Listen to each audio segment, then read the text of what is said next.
Well, good afternoon, everybody. Happy MLK Day. I ain't gonna be too happy with the way I'm about to carry on. But it's Monday. It's a holiday for most of us. Hope everybody having a great day. Hope everybody had a great weekend.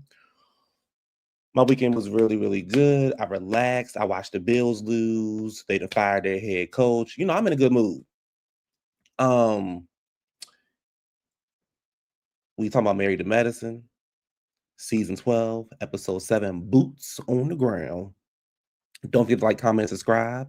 Tell a friend who knows a friend who knows a friend who knows that one friend to come over to the channel and enjoy the content. And I must say that this is a very good episode. We see the dynamics in the group. Every year, y'all going through it. Every year, y'all broken. And, it is what it is. I feel like I'm going to be in the island by myself. I may or may not be in the island by myself, but I can already tell you, Mimi don't need to come back. And if somebody don't jump on Heavenly, an Angel, girl, because you ain't even have all that energy over there on Basketball Wives.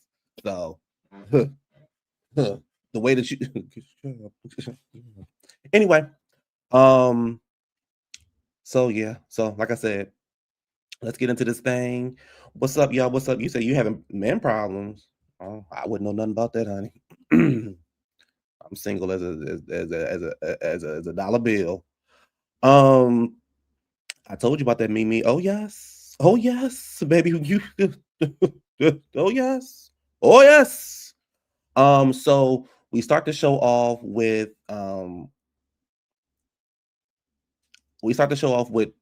off the Angel House. Heavenly and Quad and Mimi show up. Quad said that this round did not take, but she's not ready to let the girls know. So I talked about this last night on my channel on my review when I was talking about Beverly Potomac. And I'm not trying to be the one who tells men, who tells women what to do with their body and stuff like this. But at what point do you say, okay, if I can't carry the child, do I get somebody else to carry the child, or do I adopt? But on top of this, I don't believe that Quad wants to have a baby. And on top of that, King don't want to have no baby with you, Quad. You need to y'all know I don't see it for Quad. But you need to run from King. He ain't interested in having a baby. King more interested in camera time. Hello? King more interested in camera time. Quad and both. Okay, they not. Hey, Richie, they not get ready. They not get ready. But and then Richie shared with me last night, and I thought Richie had a really good point. She was like, the older you get, your eggs not the same and things like that. And it's kind of to a point where it's like, look, y'all, what we like, what you doing? Have your babies young. Don't have them like in your teens and stuff like that. But have your babies young, and because the older you get, the less chances you are. And the thing is, y'all hurting yourselves. You're hurting yourselves, and you trying to do what for this?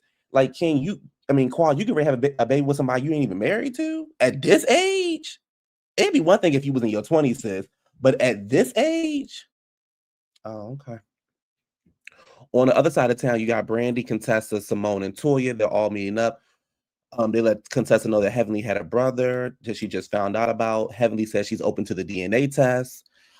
She said she's talking about her campaign launch. Angel brings up her issue with Toya. Toya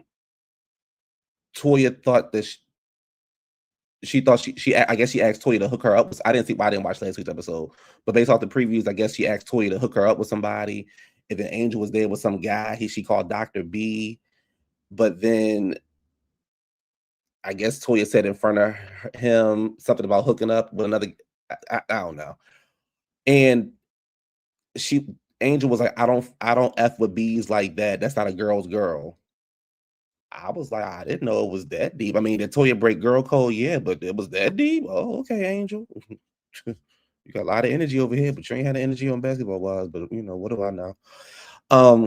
Toya tells her side of the story. They looking at Toya like, you said that in front of the guy. Like, no, you shouldn't have said it. I agree with them. Toya, you shouldn't have said it. And Toya, that excuse that you made talking about some you trying to mess with my family. Girl, what? Like, what? Th- That Toya, what? The girls ain't getting married. Girl, what are you talking about? Anyway, um, they bring up Simone looking at people's stuff. Now, Quad claims she has never looked at nobody's stuff.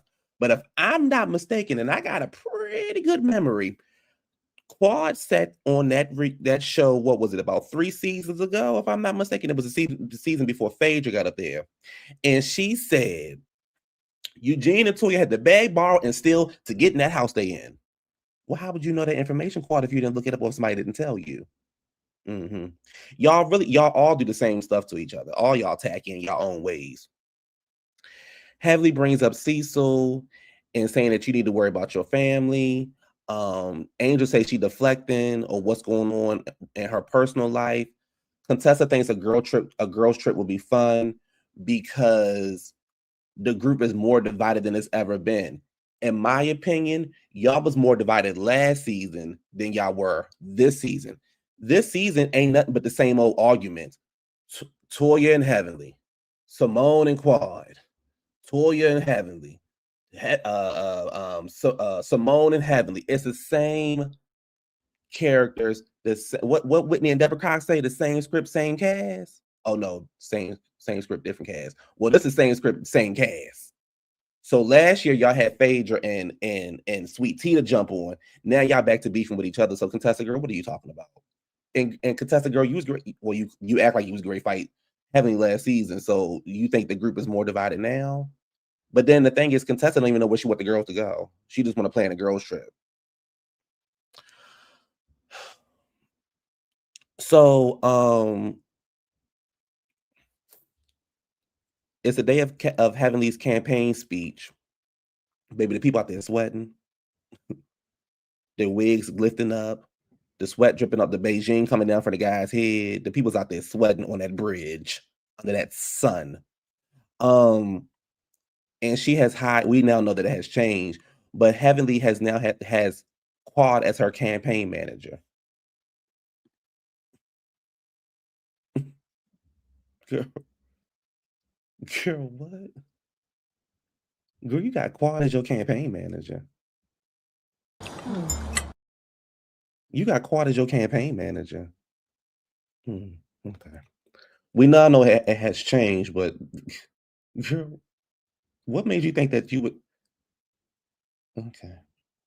So, so the girls are over there. They talking or whatever, and I think the lady name was Regine. Remember Regine from how Jennifer Lewis used to say it on Living Single? Regine. And she said that God spoke to her for Heavenly to run for state representative. Girl, now I don't know. I don't know why you get up there playing in the people's face, girl. God did not speak to you. God did not speak. Don't bring the Lord's name into vain. God did not speak to you when it came to Heavenly to run some damn campaign. The devil may have spoken to you, but God didn't speak to you. I don't like that. Don't play with the Lord. And this aired on Sunday too. Don't play with the Lord. So Heavenly yelling and screaming, acting all ghetto. Y'all come to the front. This for the picture. Come to the front. I ain't gonna say it again. She brings her son up being arrested. She says, you all know my son was arrested. She gets emotional. But the part that kind of made me side-eye her, I don't have a problem. Listen, let me tell you something. Heavenly can do whatever she want to do. She can run in traffic. She can run off a bridge. She can skydive. She can do whatever she want. She can run for politics. She can do whatever she want. At this point of age, baby, everybody can run for politics. What we got up in the White House, if the country want to keep putting clowns inside the White House and inside of Congress, then y'all do what y'all want to do. Y'all want to keep putting these reality people inside of it is what it is. I know who I'm going to vote for, and can nobody sway my vote. Nobody. I don't vote for clowns. I watch them on TV. I don't vote for clowns. With that being said, Heavenly, when you said you were trying to make it seem like your son got arrested and trying to put black men under attack by the police. Mama, that's not what happened. Your son was down there being a fool with them cops. If I'm not mistaken, he was probably down there choking one of the damn cops. So I get what you're saying, but don't put your son in the same category because it don't work like that. So she up there talking, and then she said, everybody's here to, to support me except for one. Girl, what was up like? But y'all want heavily. Okay, let me move on.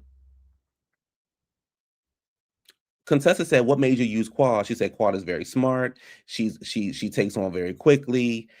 But Contessa was like, I mean, I get that for us, but from the outside, we don't want it to look like a joke. What Contessa is trying to say, you are two reality TV people, two reality stars. Every time we see goddamn Quad on TV, she hollering, she, it's me, it's me, it's me. It's all about me. Don't do this to me. This is my life. Quad doing all that stuff. Every time we see you on TV, it's your mama, your husband, this, and this is that, right? So now you want us to take Quad and you seriously about running for state representative. We now know that Heavenly is running for Congress, and she actually hired a real campaign manager. But from the start, it looked like a fool. It looked like a fool from the start because you had Quad as your campaign manager.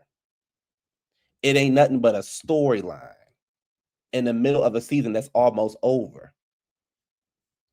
And then you didn't even am I by myself in this? Like, do y'all understand what I'm trying to say, or y'all think I'm being too harsh? Like, I'm just trying to figure out like what made you think Quadria Webb of all people, Luxford Webb, whatever she going by, was a campaign manager.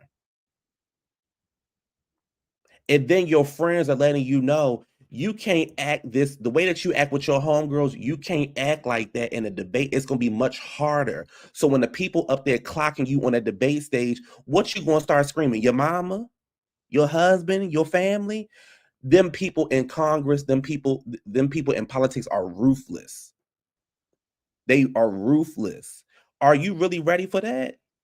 Because they're going to dig and they're going to get to the bottom of everything that you got going on that you think you can hide. The lady's only going to do but so much. These politicians don't care about you. They're going to drag you. Now, I'm here for the drag. I'm here for them to drag you and daddy and your sons and your daughters. I'm here for it. But are you here for it? Because I think it's a joke. Me personally, I think it's a joke that you're running for Congress. And nothing about Heavenly screams, I want you doing some laws for me. I don't give a damn what your son went through. Nothing about Heavenly screams, I'm going to vote for you. I'm going to do that. Nothing about her. You cannot handle the way that people are going to treat you. And they're going to bring up you being on TV, just like they did with the man the orange dummy. The people are going to do the same thing. And are you going to be able to handle that? See, he ruthless. He don't give a damn about nobody but himself. We already know how he get down. He been like that all his life. Richie, you can feel how you feel about my mama. It's what it is. It's how I feel. We know how he get down. But you, come on now. Thank you. What about Heavenly exhibits a representative for everyone? Nothing. You can't even handle going back and forth with the girls. How you can get on stage with these politicians who all they want to do is win. They want to win to get in the office and have they already had their own objectives in mind. And then you in Georgia. Like, it is what it is. So again, that's my opinion. It ain't changing over here. So Brandi is over there. She walks over to Mimi and Angel, and Mimi was like, are you endorsing? And Brandi was like, well, I got to see who, the person really is. And Mimi says, that's fair. Brandi was like, I didn't see anything seriously, and I'm really into politics. It was more of a circus. She's like, but I came out to support. That's the right step. Mimi was like, that's commendable, but you could have done more. Girl, what else you want the girl to do? What more you want the girl to do? She there just like you there.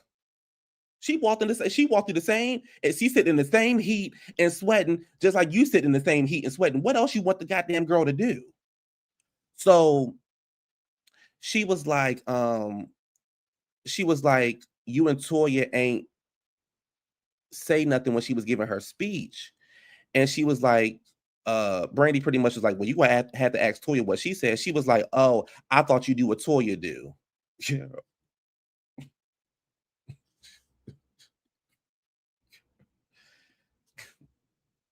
Okay. Okay. So Brandi was like, oh girl, I said, you starting. She's like, we'll follow another time. In a confessional, Brandi was like, girl, it's giving like you want to be the cool kids, but are you really the cool kids?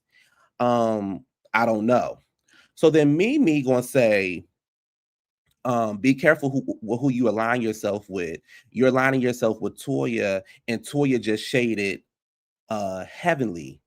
And you're coming associated with her. Brandi was like, I don't need your diagnosis. And girl, go ahead and walk away. Like, you doing too much. Like, go support your friend. Go on, girl. Get up on my face with that BS. Go on, support your friend. And she's like, I don't need your advice. And Mimi was like, calm down, calm down. That's right. Go away, walk away. Mimi, you started with her. Help me when we all watching the show, right? What do we actually be watching? You started with, thank you, baby. Thank you. Mimi has been full of shit since she was gaslighting Sweet Tea to make her feel like she was in the wrong. Thank you.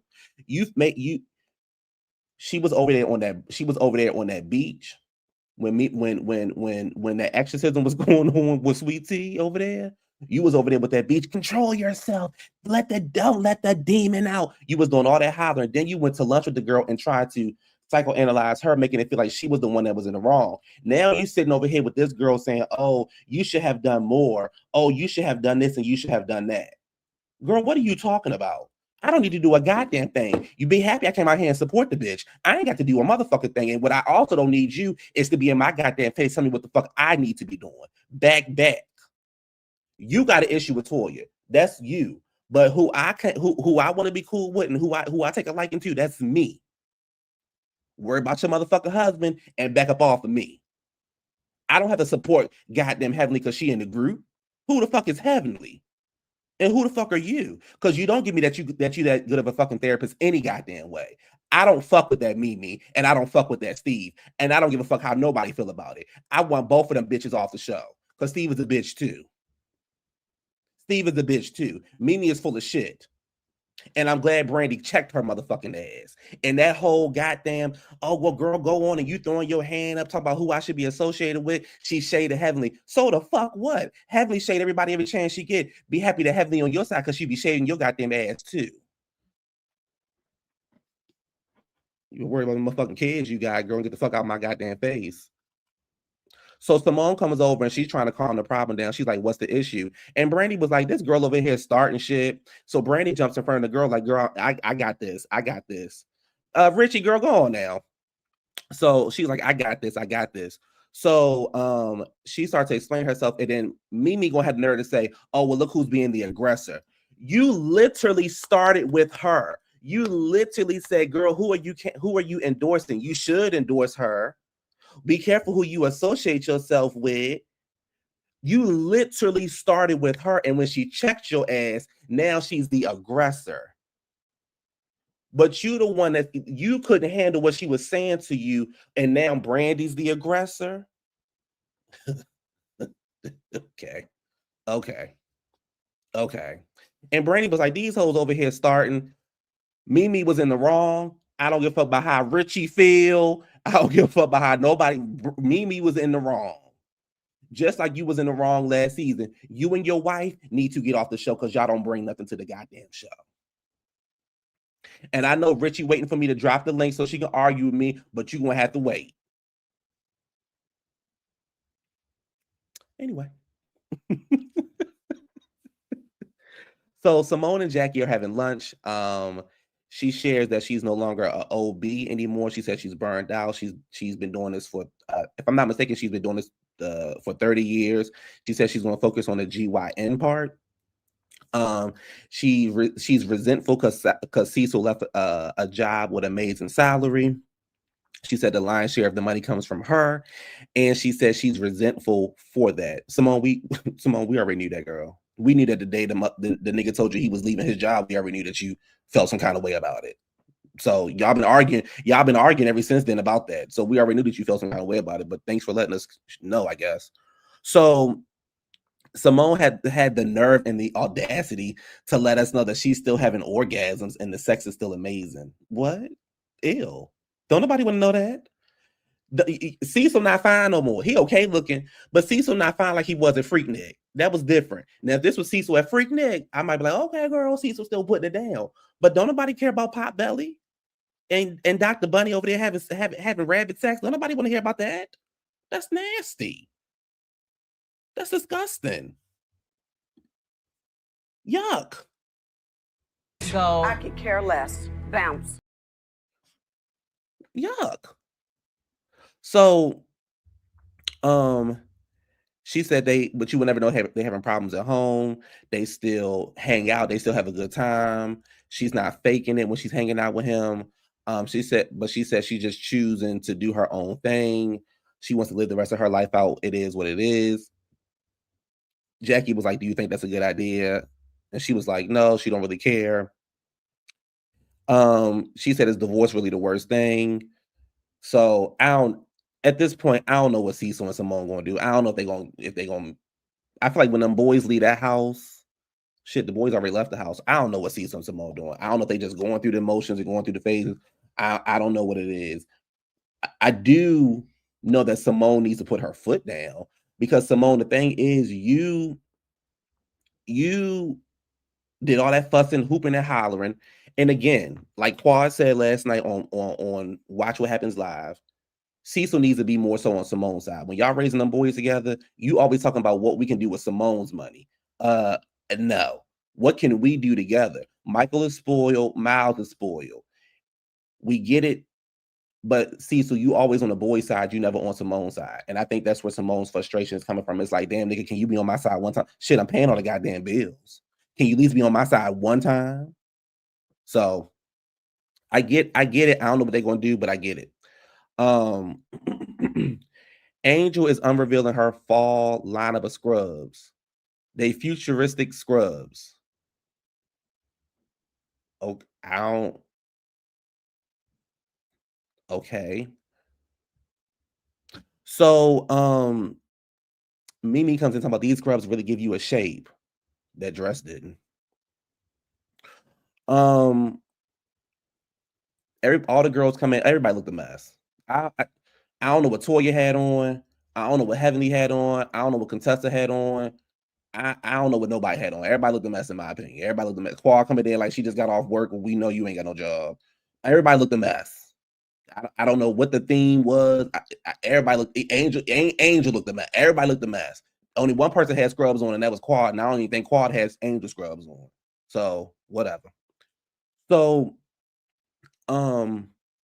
they bring up to having like, to be able to convert the people like Toya and like Brandi, you have to, I guess, try to like convert the people over, try to give them a reason to vote for you. So Toya points out that Toya says no. Simone says that pretty much singling Toya out for not supporting her is not right. Toya says it's tacky. Heavenly get frustrated. She don't want to hear what the people got to say, and she walks off. I will say this: that wasn't the time or place to do that. Like y'all could have did that outside. Y'all could have went to the girl house and did it. That really wasn't the time or place to do it. But I get that y'all got to make a scene for TV. But to me, that really wasn't the place to do it. On top of that, Heavenly, you're gonna have to learn how to deal with it. You want to be in politics, you're gonna have to learn how to deal with the people coming at you. Whether it's your girl circle, whether it's the outside world, you have to learn how to deal with it. So she leaves, she can't handle it, she ended up leaving. Quad was like, I gotta fix this. This is a heavy lift. They go into a separate room. I'm sorry, before they even get there.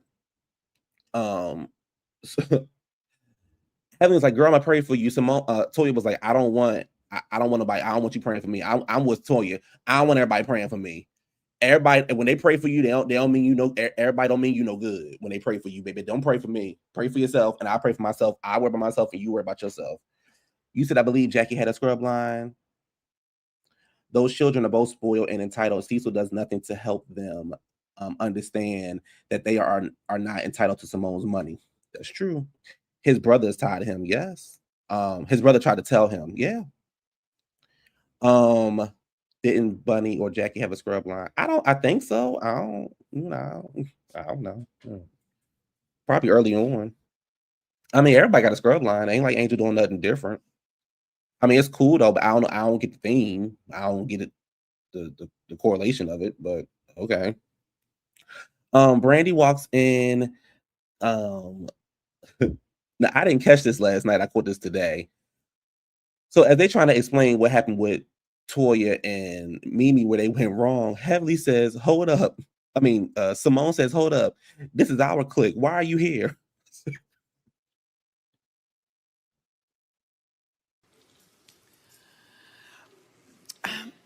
You know what? Anyway. Like, why are you there? Why are you not over there kissing Heavenly ass like you was at the campaign? Why are you standing there? Why are you here? So, they bring up what the problem is, and she was like, I pretty much was telling Brandi to be careful who you align yourself with. I was talking about Toya, and Toya says, we need to be careful of you. We sure do. So then Mimi gonna say, I'm disengaging from you. You disengaging from her when Toya want to go back and forth with you, but you don't want to keep on bringing up not being close to Toya. Okay. So then, so Toya says, well, disengage and go back to your group because you're not our type. Hello, goodbye. Right. Boot your ass up on out of here. Bye. So then Brandi was like, girl, you staring it up, ain't you? Mimi, you think you good TV, but you not good TV. You not. Your husband wife got more energy than you do.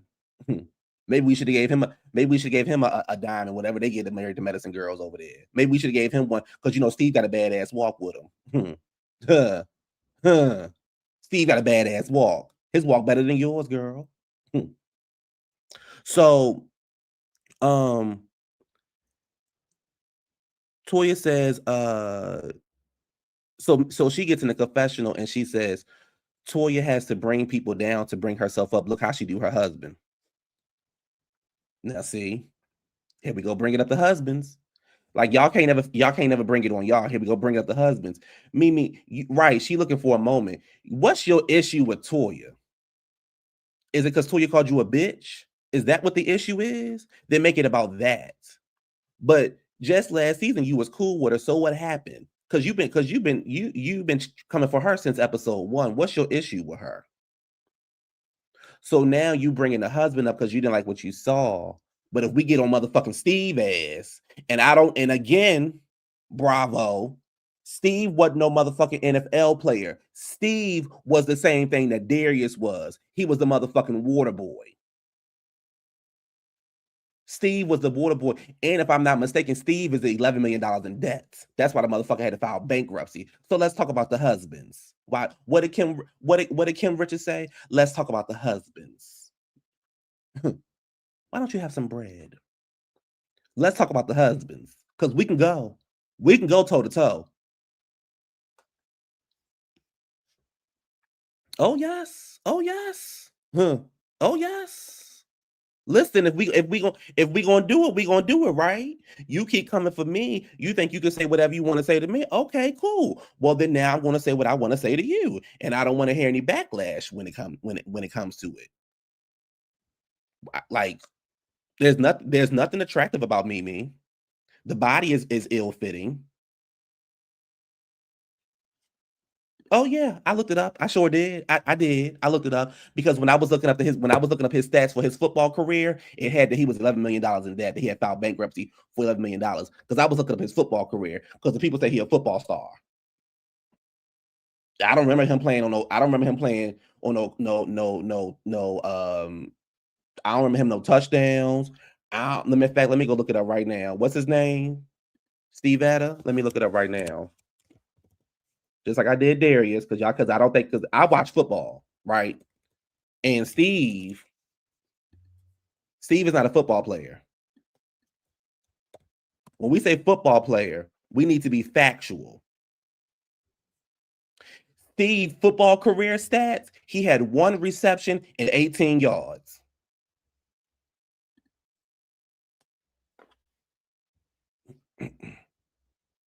He had 1 reception and 18 yards. Where was the football player at? I had more than that when I was playing football in high school. I had more receptions and yards than that when I was playing football in high school. And I'm shorter than Steve. Professional practice squad. Yes, it's obvious she wanted a moment. Yes. So when I saw that, it said that he was in debt by $11 million. So, clock it.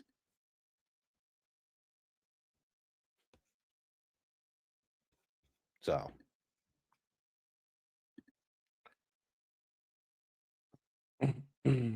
where we at?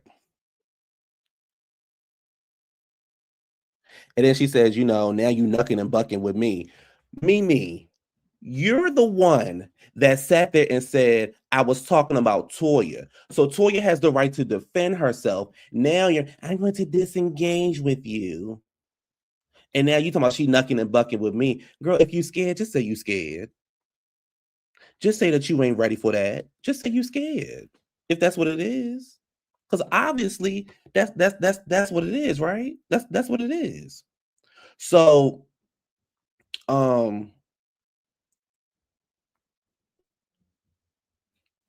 am I at? So Angel come down. It's time for Angel's her scrubs reveal. She come down the steps in this dress. I'm kind of with the ladies, like, girl, why you ain't got scrubs on? You supposed to be selling your line, but okay, Angel, pretty girl, nice body, but why you ain't had no scrubs on? Contestant was like, we should go on a girls trip, and home down some of these problems. We are a sisterhood, but we've been divided. Contestant, y'all divided every season. Y'all been divided we'll be in season 12. Every season, y'all divided. Y'all hang out, y'all divided. Y'all hang out, y'all divided. Y'all hang out, y'all divided. Every season. Every season. So I don't. Okay. So then Angel walks over to Toya and she says, what kind of friend are you? To Toya. And Toya was like, girl, what? And she said, I'm only saying that because I'm trying to get to know you. And Toya was like, okay, well, we can have like a, like a one-off, a sit-down dinner or whatever, blah, blah, blah. And she says that there's some things. So Angel says there's some things that have been done that made me look at you different. So Toya was like, so what are they? Angel says, well, I can bring it up another time. We can have that conversation another time. Girl, what? So why would you bring it up now then? Well, I'm like, okay. So then Toya says, so why did you bring it up? And she goes, because I'm not a fake friend. Girl, say what, do what? So she says, I'm not a fake friend or whatever. So then Toya says, well, it's given that you're trying to make something out of nothing. So Angel was like, no, it's not giving that at all. I just don't want to talk about it right now.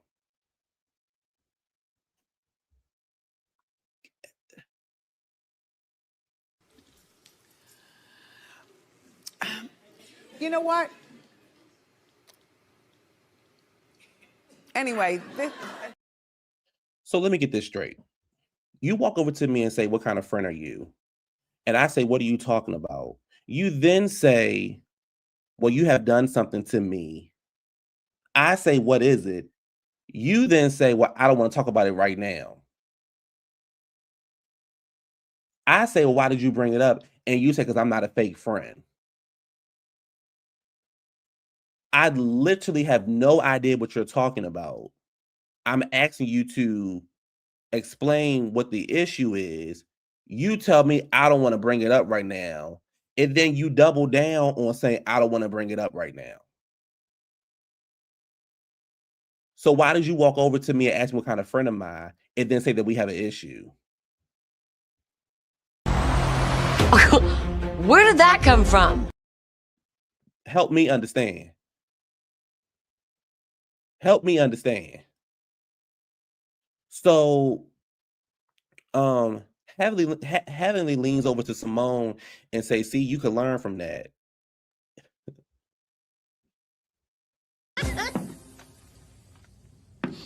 Hell no. So Quad goes up to Simone and says, "The people said that you've been looking at that if you had my VIN number, that you would be looking up my number to see, looking up the car to see who name the car is in." Simone says, "I look at properties and real estate." Quad says, "But the people told me this and this and that, and you bought it."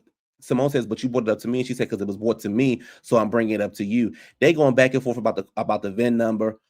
Quad, she getting crunk, like she get ready to do something.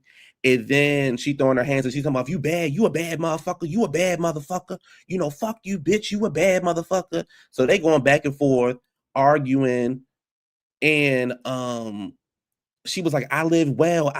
You mad because I live well?" And Simone was like, "You live in a lot of debt. You live well in a lot of debt." This is the thing with Quad. Because nobody actually knows how Quad makes her money. And because nobody actually knows how Quad is able to live this lifestyle where she's buying these big ass houses and these cars and this and that, because you wasn't getting that kind of money from Sister Circle. And outside of this show, right, what do you do? Because everybody love to say, "Well, what does Toya do?" Well, then we can say the same thing about Quad. We can literally say Quad and Toya are the same. The only difference is Toya is married and Quad is not. But if we're going to say what does Toya do, why can't we say what does Quad do to get her money? Because Quad is out here buying houses. We all know from what we know and what we done heard, what the people that told us was that Bentley that King is driving around in was one of his Bentleys from his rental company, because it was a lawsuit. If I'm not mistaken, it was a lawsuit out on that or something along those lines. Why is it not fair to say what does Quad do for her money? Quad gets very upset when the girls question how does she get her money. She gets very upset. And it's very difficult for me to believe that you are here balling like that you making so much money that you can fly back and forth to Ghana to try to get pregnant, that you got this big ass house, that you got that you got all these fashions, all these labels, you driving a Bentley. At one point she had a G-Wagon, at one point she had the Lexus Coupe. Quad. Like, oh, they broke up? I didn't know they broke up. Well, she needed to break up with King though. Like, I ain't even gonna cap. She needed to break up with King. King didn't want no Quad. King wanted TV time. He didn't want no Quad.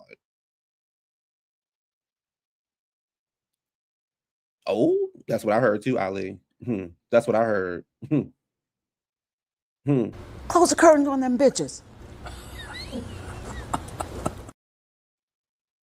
That's what I heard. I heard that too. She got her assignment. That's why she keep trying to ass over to Africa. But it's like, now if you broke up with King, good for you, because you needed to break up with King. King didn't mean you no good. So Toya was like, "Why do you tell Heavenly anything?" Toya, you keep telling her shit. Toya, stop. You do the same shit. You let Heavenly get under your skin, just like Simone let Heavenly get under her skin. And neither one of y'all have really checked her motherfucking ass yet. So for you to walk over there to Simone and say, "Why you keep telling her stuff?" The same reason why you keep telling her stuff. The same reason why you keep trying to be her friend and keep trying to be cool with her. The same reason. The same goddamn reason. Because I wouldn't have told years ago, I would have learned my lesson fucking with her. I wouldn't have told her shit. So y'all both look like fools. Both of y'all look like fools. And Simone, I don't know why you would tell somebody, oh girl, I'm looking up Quad's VIN number. If that's the truth, I'm looking at Quad. Why would you tell somebody that? You could have kept that to yourself. You could have told Cecil that. Everyone else on the cast has 2 or 3 incomes coming in. Of course, they would question Quad's lifestyle. Check it. So, they still yelling back and forth. Simone pissed. Simone screaming, let's pull the credit reports. I ain't got no debt. Let's do this. Let's see who got the shit. I mean, hey, hey.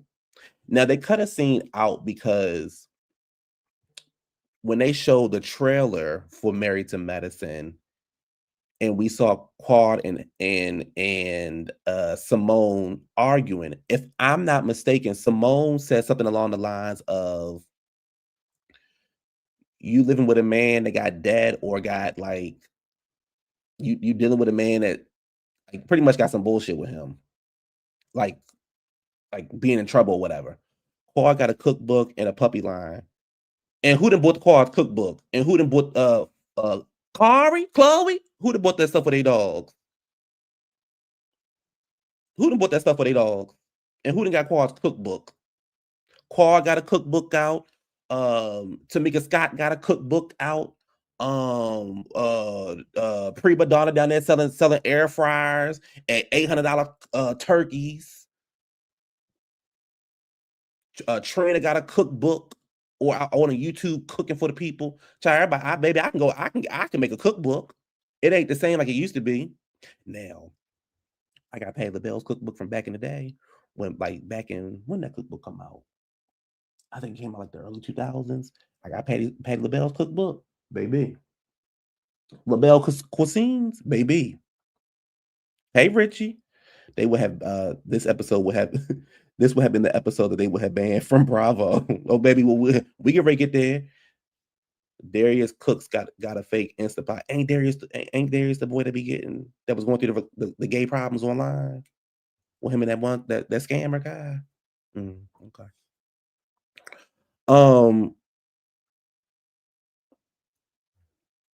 So where am I at? But yeah, I feel like everybody got a cookbook. Is it actually selling though? Do people still buy cookbooks? Because I feel like you can get online. I feel like you can get online on YouTube some cooking. Because every time I get on Facebook and stroll through the stuff, I see somebody cooking something. And they all be cooking the same shit. But I feel like everybody got a cookbook. And I feel like, I'm sure Quad is probably a good cook and all that kind of stuff, because you got to be a good cook in order to, you ain't got to be a good cook to have a cookbook. But I feel like she's a good cook, but she ain't doing nothing no different than what anybody else is doing. And the question is, what happened to the cookbook? I ain't see Quad cook a meal since she was in that townhouse. And that was a nice ass townhouse that Quad was in. So I don't know. So this is where I'm on Simone's side. So let's get into it. So Contessa was like, let's take pictures, because Angel gives everybody scrubs. So she was like, let's take pictures. And Heavenly goes to put her arm around Simone. And Simone was like, bitch, get your motherfucking hands off me. And she pushes her. And Heavenly was like, well, don't push me. Like, what's the issue? And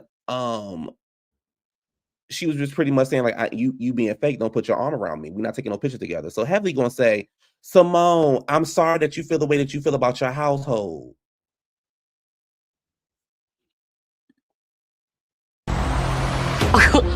Where did that come from?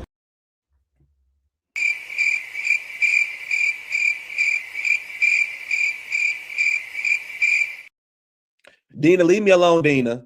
We know, and Cordell was also down in the park sucking dick too, allegedly. So we know he was doing that locker room. So she was like, I'm sorry that you feel the way that you feel about your household. So everybody looking at Heaven like, girl, like, don't. Even Quad, who just finished arguing with Simone, was like, girl, cross the line. You crossing the line, girl. Like, hold up. So she was like, my man, a whole doctor, you can't win with this one. So Simone was like, no,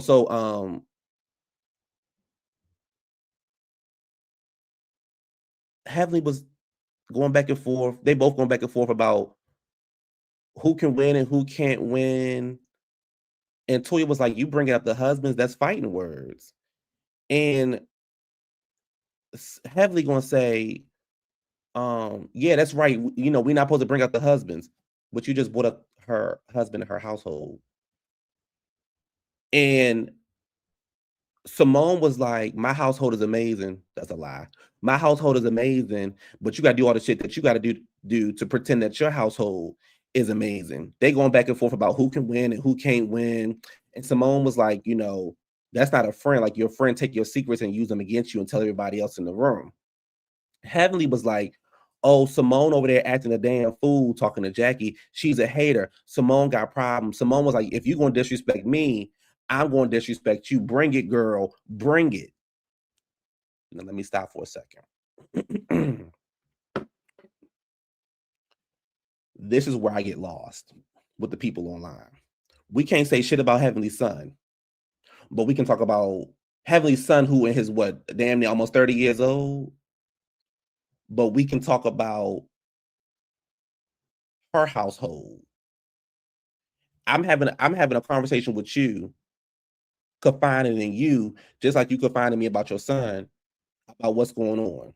And then when you get upset, the first thing you say, instead of saying, Simone, I ain't do nothing to you, girl, like, I don't know what your issue is, you say, oh, girl, well, I'm sorry that you're going through stuff in your household.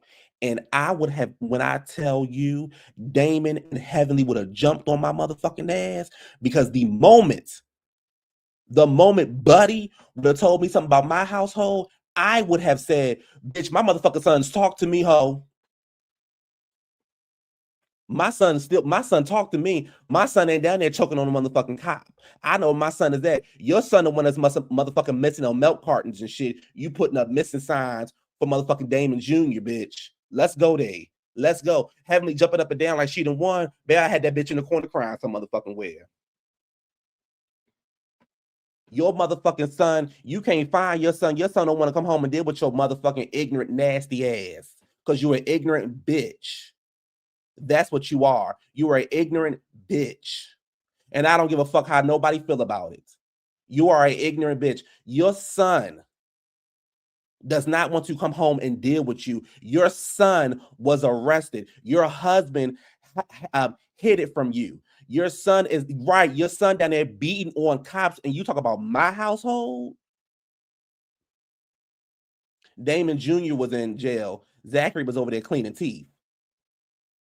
And you talk about my household?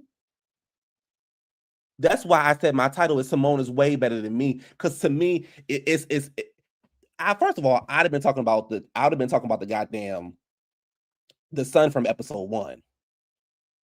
But with that being said, my son ain't down there choking on no cop. My son ain't left home. I didn't raise no motherfucking criminals. My son ain't got no, when you take my son's name in, it don't no police records show up. Don't no records show up. He ain't got no mug shots. The internet don't know nothing about my son. Neither one of the autistic son or the regular son. All that would have came across the camera was Bravo do not condone violence. Okay.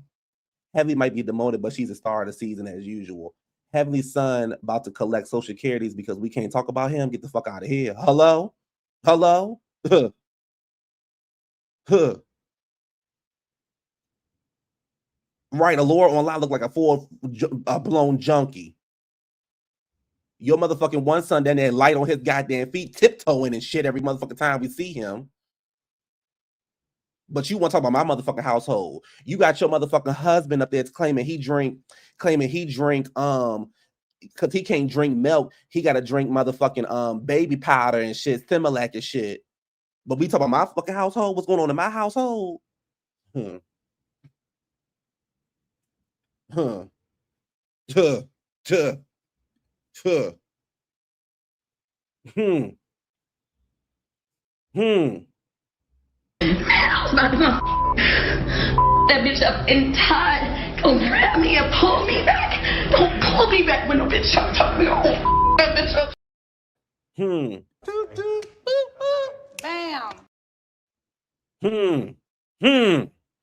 I'm pissed as a motherfucker. Yeah, I'ma say it. They would, baby, I'm telling you, they would have jumped on my motherfucking ass when I would have got done with her. When I would have got done with her motherfucking ass. Because to me, that's fair ground. That you to open up the doors. See, I wasn't gonna say nothing. But now you want to bring up my household? Oh, baby, let's go. Let's go. Let's go. Let's drag. Let's talk about it. Your motherfucking son is on milk cartons missing because he don't want to come home and deal with you. You to this day, you still ain't talk to your son. He don't want to deal with your motherfucking ass. Your firstborn don't want to deal with you. Your husband can't even get your firstborn to come and deal with you. He is lactose intolerant, but I'm lactose intolerant too. And you got almond milk, you got silk. I ain't never put no motherfucking Similac in my cereal. And then people think, and because people don't care for Simone and Toya and shit, they think what Heavenly is doing is cute. It'd have been cute, all right. Because the people would have told me, "Oh, now, you ain't had to go there." Oh, yes, I did. Yes, right. Oh, you want to talk about households? Maybe let's talk about it. Let's talk about households. Let's talk about households.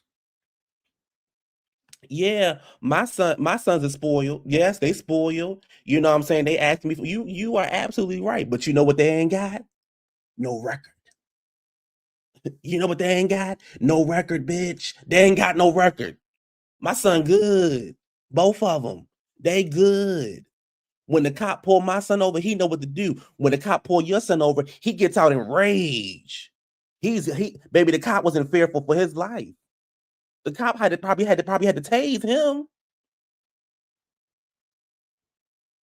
But we gonna act like, oh, well, he's a black man in America, so we know that the cop did him wrong. No, he got out that car aggressive. He choked the cop.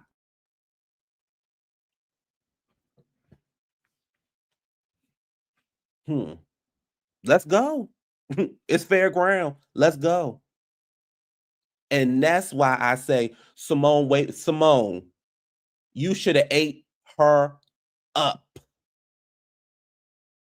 You should have ate her up because she started with you. Right when the cop pulled your son over, your son thought it was he was at the WWE trials, out here swinging on cops and stuff, certified crazy, right? Baby. Oh, so then here come Angel with her bullshit. So Angel walks over to Simone and says, "I'm not bringing you to no more events." I don't, girl, this motherfucking tired ass event. I don't give a fuck about this bullshit. I'm 30 years in. I'm not new to this, baby. I'm true to this. I don't give about none of this bullshit you got going on. I ain't got to come to no more events. So she was like, Simone was like, girl, that's fine. And she was like, on top of that, don't bring any of your friends around. She said, because they started with me. And if you're not going to say anything to them, don't say anything to me. Angel is telling Simone there's a way to conduct yourself at events. Girl, get out my face. Get out my face. Angel. Fuck up! So,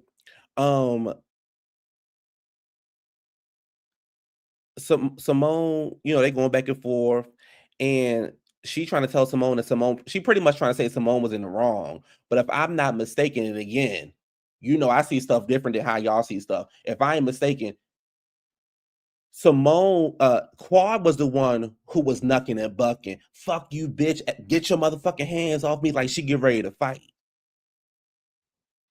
Like she get ready to fight. But we not gonna say nothing to Quad. We gonna say something to Simone. But we ain't gonna say nothing to Quad.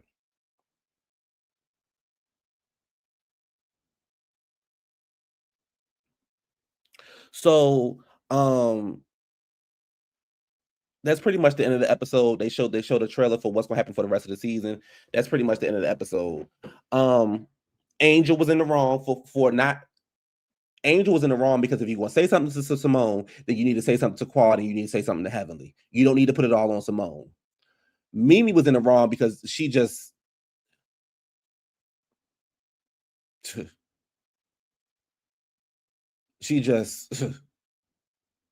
too much for no reason. Do too much and it ain't going nowhere.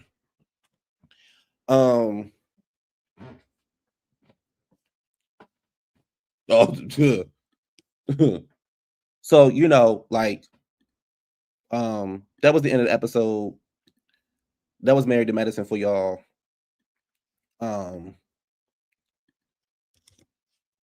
She thinks she's trying to get on the winning team, but she ain't. And that's not the winning team. That ain't the winning team. Over there with Quad, and that ain't the winning team.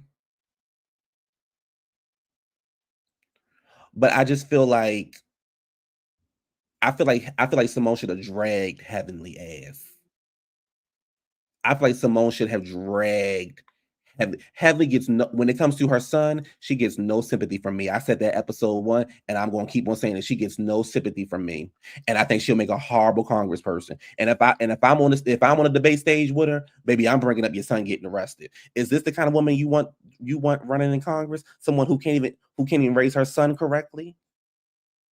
Her son down there jumping on cops and stuff, and she can't raise her son correctly? This is who you want to represent your state? This is who you want in Congress? We already have Big Orange in there messing the shit up. Now you want to bring Buddy over here too? This is what we want in Congress? Yes. We going there. So that was the episode. That's how I felt about the episode. And it ain't gonna change with me. I don't like Mimi. I think she's a horrible addition to the show. I'm glad Brandi checked her ass in the moment. I don't fuck with Heavenly.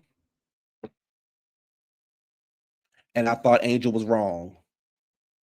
On 2 occasions. You can't walk up to me and say, I got an issue with you. I asked you what the issue is, but you don't tell me what the issue is. And then you can't walk up to me and only me and tell me, oh, well, if you keep acting like this, I can't bring you to no more events. Girl, I don't give a fuck about your events.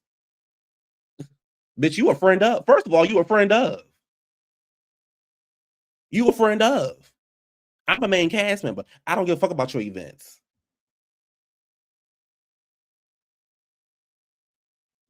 I bet money Heavenly leaked his arrest to get ahead of it. I wouldn't be surprised.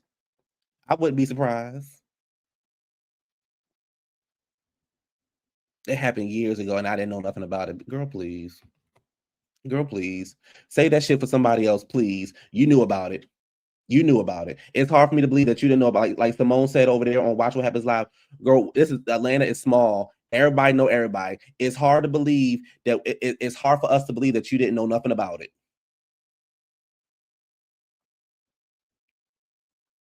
And I'm so sick of the narrative of, well, Toya don't do nothing and Quad do. Hey, Dina. Hey. Good afternoon.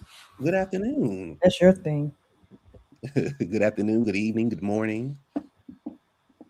I don't really have anything to say, but I just wanted to come up here and combat you. Go ahead, because I'm waiting for Richie ass to get up here because I know she want to argue me down. Heavenly is always in everybody's mouth. I don't think Heavenly is the best person, but she keeps the show going. Because if there wasn't Heavenly, what would there be? I am over the Quad Dr. Cottontail beef. It's tired. Like, stop it.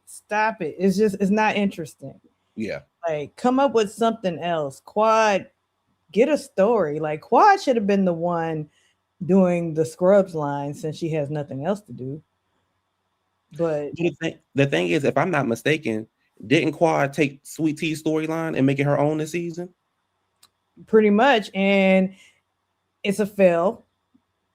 like, I mean, I don't want to like dog anybody's fertility because shit, I'm a lady who never had a baby and it's too late too. So, but it's like Quad, you were dogging out Sweet Tea for not being able to give Greg a baby, and now you're doing the same thing, and Sweet Tea is sitting up at home on YouTube. So, and got Greg looking stupid doing TikTok videos. Doing TikTok, and then you know what I caught off subject, but you know, it seems as though Sweet Tea wants to move to South Africa where her sister is, and I was thinking, is Greg on board with that? Well, apparently, our money go a long way in South Africa, and I guess the lifestyle is better over there. I'm guessing. Oh yeah, I hear it's wonderful. Although I mean, it's definitely very. I mean, I don't care about segregation because I usually want to be with us anyhow. But it's definitely a different lifestyle.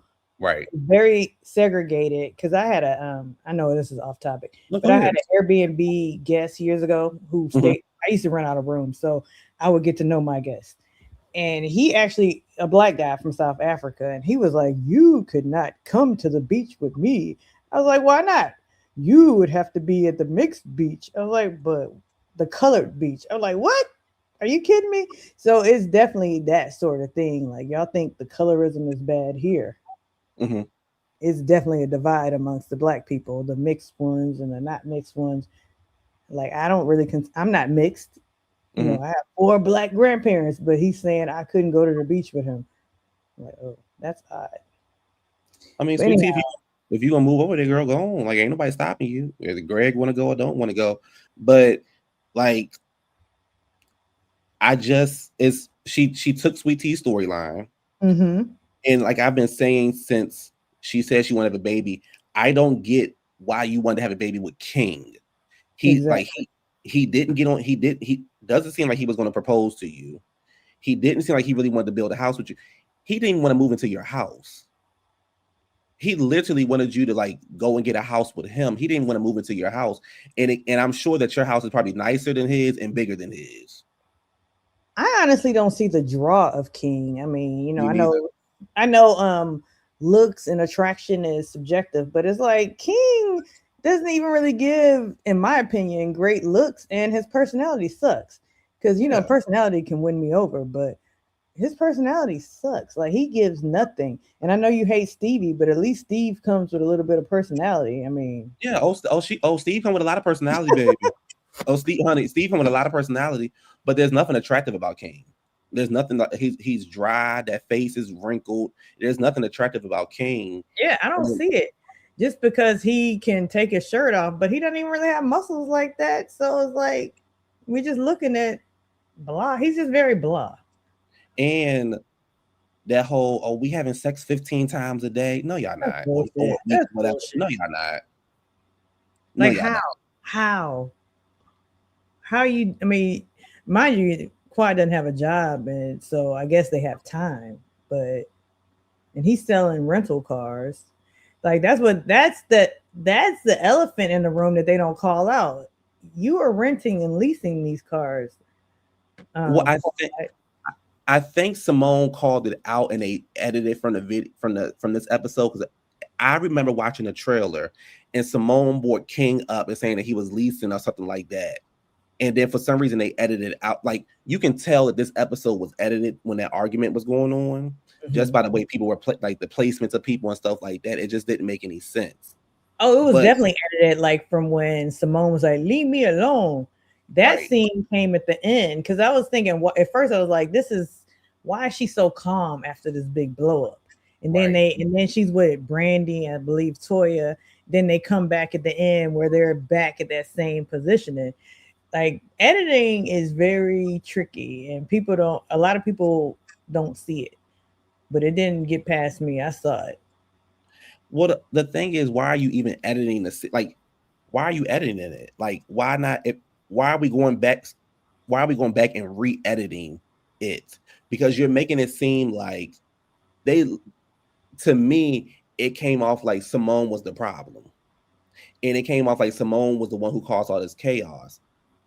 But Quad was going at her, Heavenly was going at her. I mean, it was chaotic. Like I honestly couldn't keep up with it. I had to play it back a few times and put on captions, and I still didn't follow it because there was obviously things that were missing in the scene from where Heavenly said something about your fam. That's why you in this position now, and then it was something in the middle that they cut out. It was crazy, and then Angel trying to pipe up to have her moments at her own event. I mean, I get it, it's your event, but it just none of it really made sense. I didn't like Angel. Now, unless Angel said something in the next episode to Quad and Heavenly, I didn't like Angel singling Simone out. Well, I think that she should have said, well, I'm talking to you because you're the only one here. That would have made more sense. Right. Because it made it seem like she was singling her out. But Heavenly wasn't there for her to say, you blah, blah, blah. But telling her she didn't know how to act and you basically a newcomer to the show. I was like, girl, you're overstepping like Steve. Right. I'm not going to invite you to no more events. Okay. And I don't remember. I didn't watch Basketball Wives when she was on. Like, I stopped watching Basketball Wives years ago. So I don't know what she didn't give, but she just started talking. And what episode is this? Episode 7. Yeah, she just started talking episode 6. So now so it's like, who are you? You just came out of nowhere. Well, over on Basketball Wives, she that was the season. I know you said you stopped watching, but it was she was on the season with Tammy, Duffy, when Tammy and Duffy was getting ready to fight, and it was on that building, on that rooftop, and her and Angel and Brandi couldn't stand each other, but Angel didn't give nothing over there either. Like, so just like she not giving nothing over here, she didn't give nothing over there. The difference over here, though, is it feels the same way it feels with Mimi, where you have aligned yourself with Quad and them. So now y'all going to go after Simone. Because even when she was in her house and she was like, oh, so Simone is pretty much projecting her personal onto the group. And it's like, girl, you, like you said, girl, you just started talking. You a newbie. I ain't saying don't make a name for yourself, but the way that you coming at, like, why you going at, I guess I'm just trying to figure out, like, why you going at Simone. Just like I'm trying to figure out why Mimi is going at Toya when and Brandi, and I think somebody said it in the chat, when you was just over Brandi house, girl, having a good old time. Yeah, so I didn't understand that, but I feel like both Brandi and Mimi were trying to have a moment. But at the same time, I could see how Mimi's going in on Toya because Toya singled her out with everybody else at her party. Like Mimi was throwing shade, which I actually felt like Mimi was trying to say, hey, Toya, just calm it down. I didn't like the whole, because I'm not into that whole gender wars thing. Step into your feminine, Toya. I didn't like that, but I didn't feel like Mimi was so totally at fault at Toya's party because Toya was out of pocket. Period. Right. Like it could be argued, yeah, Eugene's like good boy. Eugene started it, but Toya just wiles out for no reason. Like just out of control. Like you need to be a united front in public, at least in my opinion. I agree with that. You need to be a united front in public, but I also didn't like the whole, do they always do this? Step into your femininity. Like Steve? He stepped into his femininity. I know you're gonna say that. He did. But I can understand that part. I don't understand the issue with Brandi. I don't understand how you can walk up to the girl and say, oh, you need to endorse her. I don't need to do anything, first of all. It's something about Brandi just so she's just so blah to me for some reason. She doesn't belong. It's something just so plain about her that she just blah. And even when she doesn't seem like this is a good fit for her, at least for me. Maybe because I'm used to seeing a more flamboyant looking people and sounding people, and she just kind of plain. And she's a mom. I mean, I guess that's what Married to Medicine is, but she's not doing it for me right now. Maybe she will, because as I know, everybody, I could like somebody one moment and hate them the next, and vice versa. That's true. I don't know. I just did not like. You can't tell me who to endorse. You can say that you like the candidate and stuff like that, or how did you feel? And then she was also like, well, girl, you could have did more. What else did you want me to do? I came here, I sat in the hot ass sun, my wig lifting. We out here, we all sweating. What more did you want me to do with it? I sat there, I listened to what the girl had to say. What else did you want the girl to do? What other more? If I'm not mistaken, her campaign had just started that day. So what else did you want me to do? I came out here to listen to the candidate. I think what they did for that campaign launch was they said, let's go to where there's a lot of foot traffic and let's pull these people in off the street. Because it was like, first of all, it was like 20 people there. And what did you hear Heavenly when she said, y'all come up to the front because it's for optics, it's for the pictures? I didn't catch that, but I believe her. I mean, I see the errors in Heavenly. I just think she moves the show along. Oh no, she moves the show along. Like that's her job. Just like Ashley. Ashley's job is to move the show along. You gotta have somebody that's messy. What I'm simply saying about Heavenly though is it's not the show for me. I can't take you seriously as a politician. It's bad enough we got the people that's already in the up there in the Congress and the White House messing the country. I can't take you seriously. And Heavenly she could be a great candidate, right? She could be fair. She could do all those things. I can't take her seriously. And my issue with Mimi is you don't know Heavenly. So for you to tell somebody, oh, well, you should endorse her. And then for you to be like, well, be careful who you align yourself with because I thought you did what Toya do. Girl, what? You don't even know Brandi. So what's your issue with Brandi? I mean, I just think that, I guess I'm breaking the fifth wall if there was one, but I just think it's all bullshit and fake and everybody's playing a role. Yeah. So, I mean, Heavenly's playing this role, but I mean, I don't think optically because people believe these shows as if it's real, like they used to believe the soap operas back in the 80s. So for you to say I'm running for office and you want to be taken seriously, then I don't see how that would work for you as a politician. However, for them arguing, you need to be able to deal with us if you're gonna be in politics. I mean, aside from this Jasmine Crockett chick, and I don't follow politics that strongly. I think it's all bullshit anyhow, too. But it's like Heavenly's not gonna deal with the same kind of shit in Congress. It's gonna be worse. But it's not like Heavenly's gonna be like, yo, mama. Like she ain't gonna do that. So I mean, I think anybody could do a political job. Clearly, because look who right. Like it's no standard no more, right? So there's it's like no standard, clearly. I mean, there hasn't been actually like Ronald Reagan, he was the president, he was an actor. Arnold Schwarzenegger was the governor. So anybody could do these roles. How did you feel about Angel walking up to Toya saying, I got an issue with you, but not exactly explaining what the issue was? Well, I didn't fully understand that because didn't Toya say, well, we need to have a one-off or something? So it's like she kind of stopped it and then said, well, tell me what it is. I just say what's on your mind in the moment. I think that's what's wrong with all these reality shows right now. Like, whereas Nene used to stand on it right then and there, they always have to go away and think about it and then come back and blah, blah, blah. And it's just stand on it. That's what we're lacking. People who stand on it.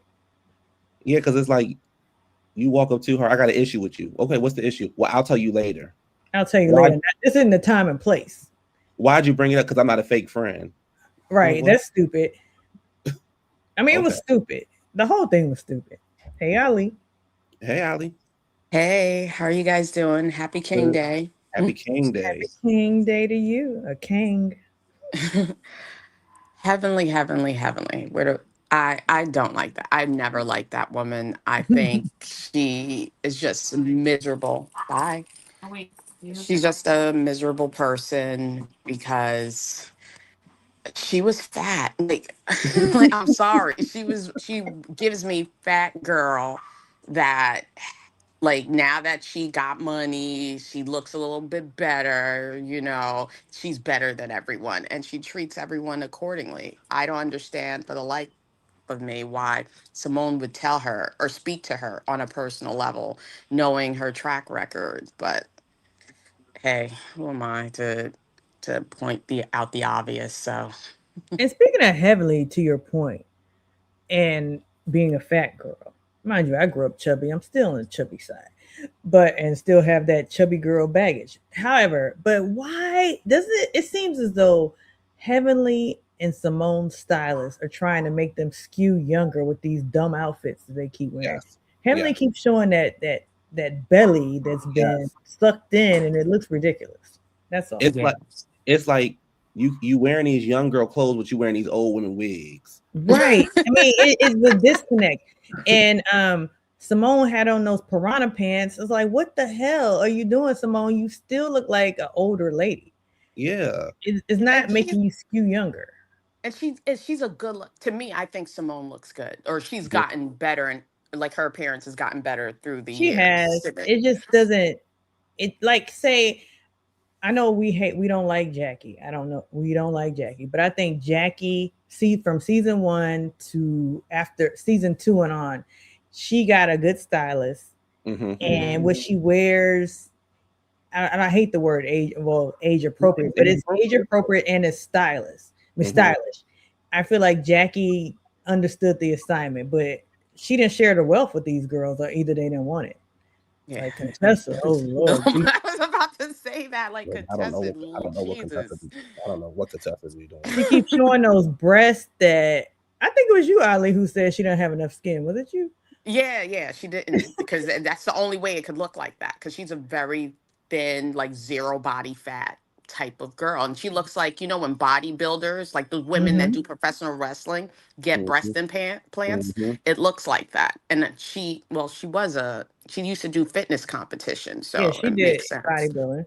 But But the thing with Heavenly, real quick, is you're hanging around Angel and Quad, and they dress how they dress, and you're trying to dress like you are in there, like you are one of them, Mm-hmm. and it just don't work.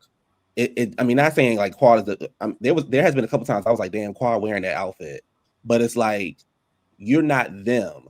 So why don't you just learn your own style? Like it just her wigs, that red wig, it has been bothering me since she put it on. It's been lifting.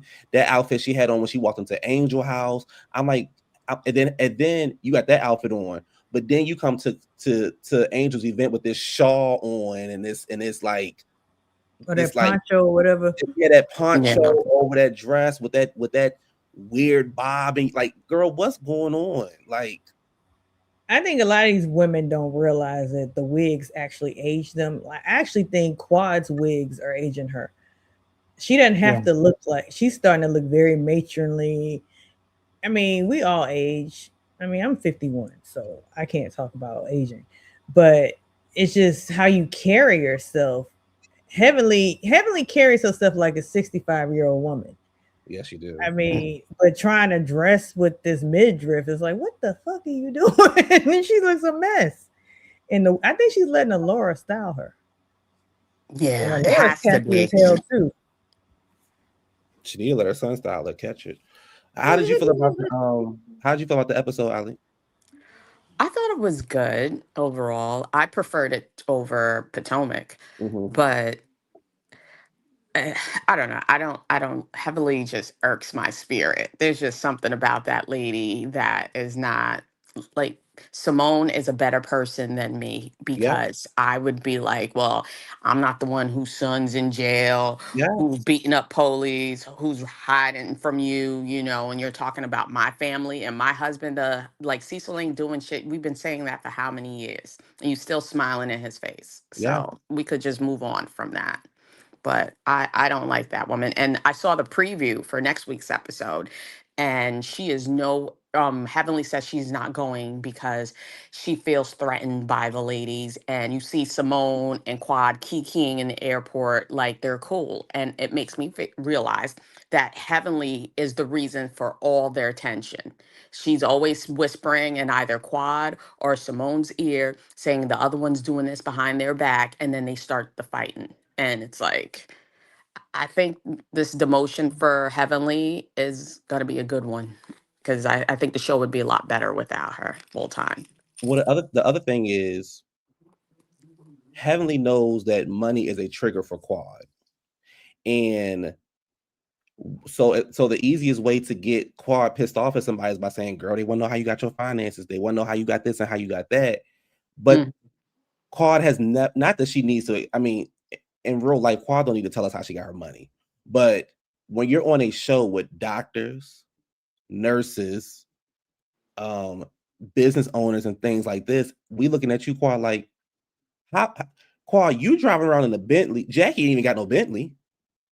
You driving around in a Bentley. Now we know the Bentley was leased or rented, but it's like you driving around in this, and everybody looking like, girl, well, how you get this? How you get the Bentley? Why you get this big old house? It's just, it's all those kind of things. And I can see why the ladies are like, Quad, what you doing? And people let us say, well, Quad invested. Did she? And she took she wasn't a full-time, what do they call themselves? Married to Brenda. Was she a friend of at one point? Yeah. Like, for real. In a townhouse. They say she goes over to Africa and gets paid. Yeah, she was in a townhouse, and I never forget. I know I said this before, but I'll never forget. Carrie was on the show. Carrie was like, "Oh, my townhouse, I have a house on the same row or something like that." And she said, Quad was like, "Oh, no." Carrie said, "My house is a investment home. Like, I don't, I don't live here. It's just an investment home." And Quad gonna say, "Oh, but my house came with an elevator. It's a $30,000 difference." And Quad thought she ate the girl up. You didn't eat her up. Quad, the girl literally said this is her investment home. Like, you live in the house. I rent this house out or Airbnb it out, girl. I bought this house as I can. It's not where I actually live at. So you went from that. If I'm not mistaken, you went to another house, and then you bought this big old house. You had a G-Wagon at one point. You had that Lexus Coupe at one point. Now you got this Bentley. It's like people are questioning, Quad, how you getting this money? And my whole thing is, we gonna have to be fair. If we're gonna question Toya, we need to question Quad. Well, everybody with a G-Wagon, most of the women are scammers. Well, that means, Steve got a G-Wagon, so. Who? Steve? Steve. Well, his G-Wagon's nice too. I like the color. But like with side note, with business credit, you can go in and buy a G-Wagon and say it's for business, and if it's any car over 2,000 pounds, you get it discounted. Blah blah blah. That's just a little side note. But it's all leased. They're leasing. I don't think it was. I don't think it was fair for Heavenly to bring up Simone's issues in the household when that's not what we beefing about. But okay, quick question. Not question, but could it? And I'm not defending Heavenly, though. It always sounds like I am. Could she have not been talking about the current issue of household? Because for years Heavenly's been coming for Cecil and not working. Could that just been what she was talking about, or was she talking about the whole Michael situation, which I think is bullshit, breaking the fourth wall? Because Simone, you just bought this fool a Tesla. So you're not mad. You're not angry at your situation. You don't want to live the soft life you claim you want to live. You are perfectly fine with taking care of all these men. I still, regardless, I think for you, if we don't have no beef, right? From my understanding, we don't have no beef. We just was sit down. We just was kiki and all that kind of stuff. You just saw me get into it with Quad. So instead of you saying, well, I'm sorry that you're going through the stuff in your household, you could have been like, girl, you mad with me because you really mad at Quad or something like that. You immediately went to the household. You immediately went to that. And then somebody said, well, don't bring the husbands up. And then you turn around and say, yeah, we're not going to bring the husbands up. You're the one that's talking about Simone. You're the one that's talking about Cecil. You're the one that's talking about her household. So for me, I thought it was fair for Simone to bring up her son. Your son is not a child. He's a grown ass man. So Simone should have brought up her son. Heavenly does not get to dictate what people say to her, and she can say whatever she want to say. Just like Toya told her. I wasn't going to bring up your son, but since we're talking about it, let's talk about it. You keep talking about my family. You keep talking about us. So now it's time for us to talk about you. These women allow that behavior from Heavenly. Yep. Because she attacked Contessa's mother. Yes. like Yes. that lady is dead, long gone dead. Like, what is that? So everything should be up for grabs when it's her. I think so. I don't know why, because Simone Simone loves to give it. So why won't she say something about, and she loves to do research. Why don't she read the comments and see what everybody's saying about Heavenly? Like, come on. Why don't they attack her for calling him daddy? Why don't you say Damon had, like she's fronting like she's a submissive woman. In fact, but she doesn't even do the submissive woman things. So why don't they go for her with that? Like, you are not this little doting wife that you play to be. I don't know why they just don't come for her, period. I think there's a lot of editing going on because I they believe so too. completely edited out Quad's fertility journey. Because I just watched the trailer and they were in Ghana with her. Like all that filming is gone. And I don't know if because if it wasn't successful and she was like, I don't want to relive it. But even the party, them sending her away, because remember they were laying on the floaties in the pool. That was from her party, but it's gone. My question for Quad, was she trying to extract the eggs so she could carry the baby? Because I don't know how it truly works. Or was she trying to extract the eggs to get a surrogate? I think she carry. Yeah, I think she wanted to carry. But even either way, she still had to go through those steps. Because when I was 40-ish, I was thinking about doing that. And we did the initial steps up until they started telling us what this process actually entailed with needles and shots in the stomach. Or I'm like, yeah, I'm not, I can't, it's a lot of work. And I know Truly Original or whoever their production company is not providing health insurance. And I have health insurance and it's kind of costly with health insurance. So imagine what they're paying out of pocket, and they're flying to Ghana.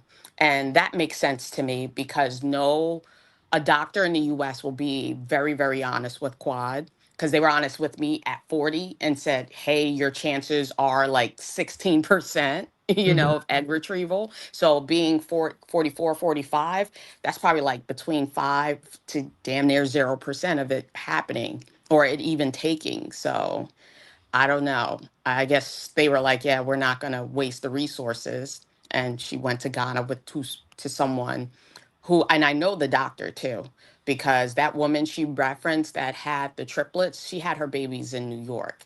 And my sister delivered them. And she was like, that doctor can get anybody pregnant, but she is based in New York and she's based in Ghana. But she's mostly in Ghana now because she's like closer to retirement age.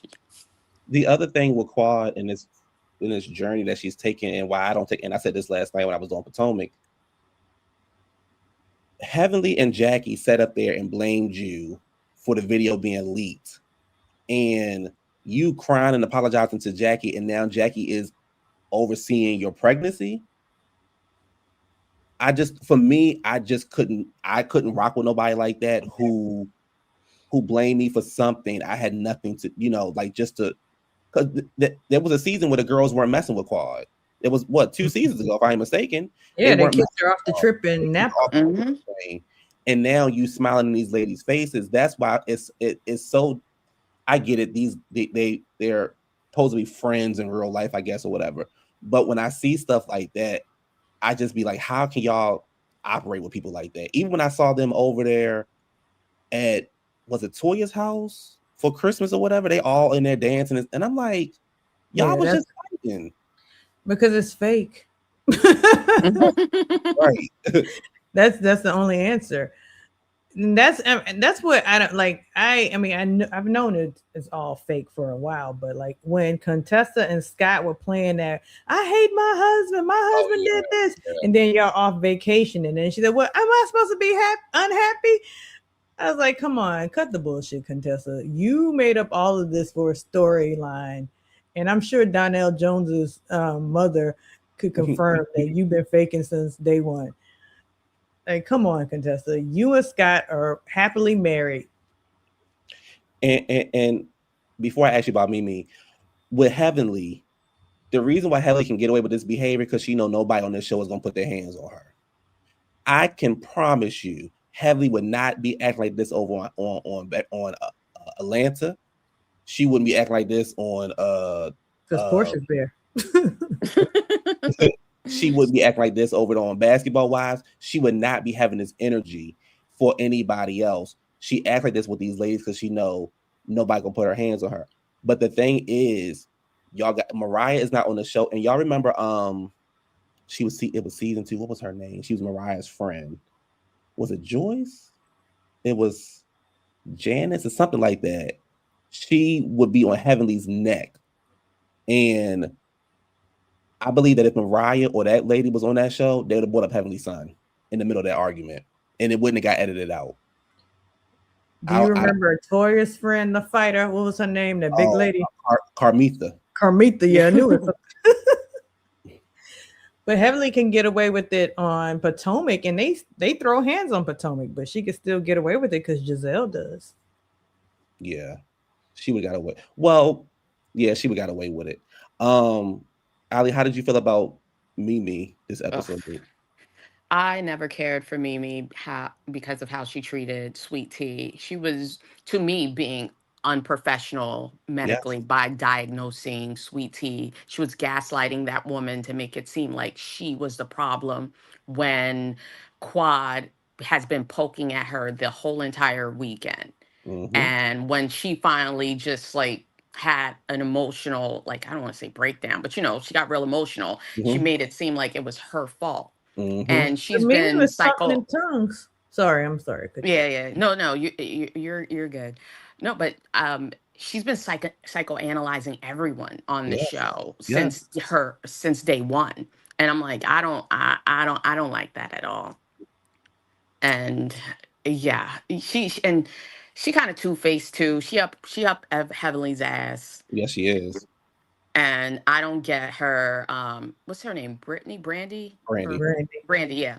I didn't like how she confronted Brandi, but I liked how Brandi held her own and was like, "Get out of my face!" Like someone had to tell her. Yeah, and the thing with Mimi, what I'm realizing is, you really can't handle these girls because the minute that Brandi clapped back at you, oh, she's being aggressive.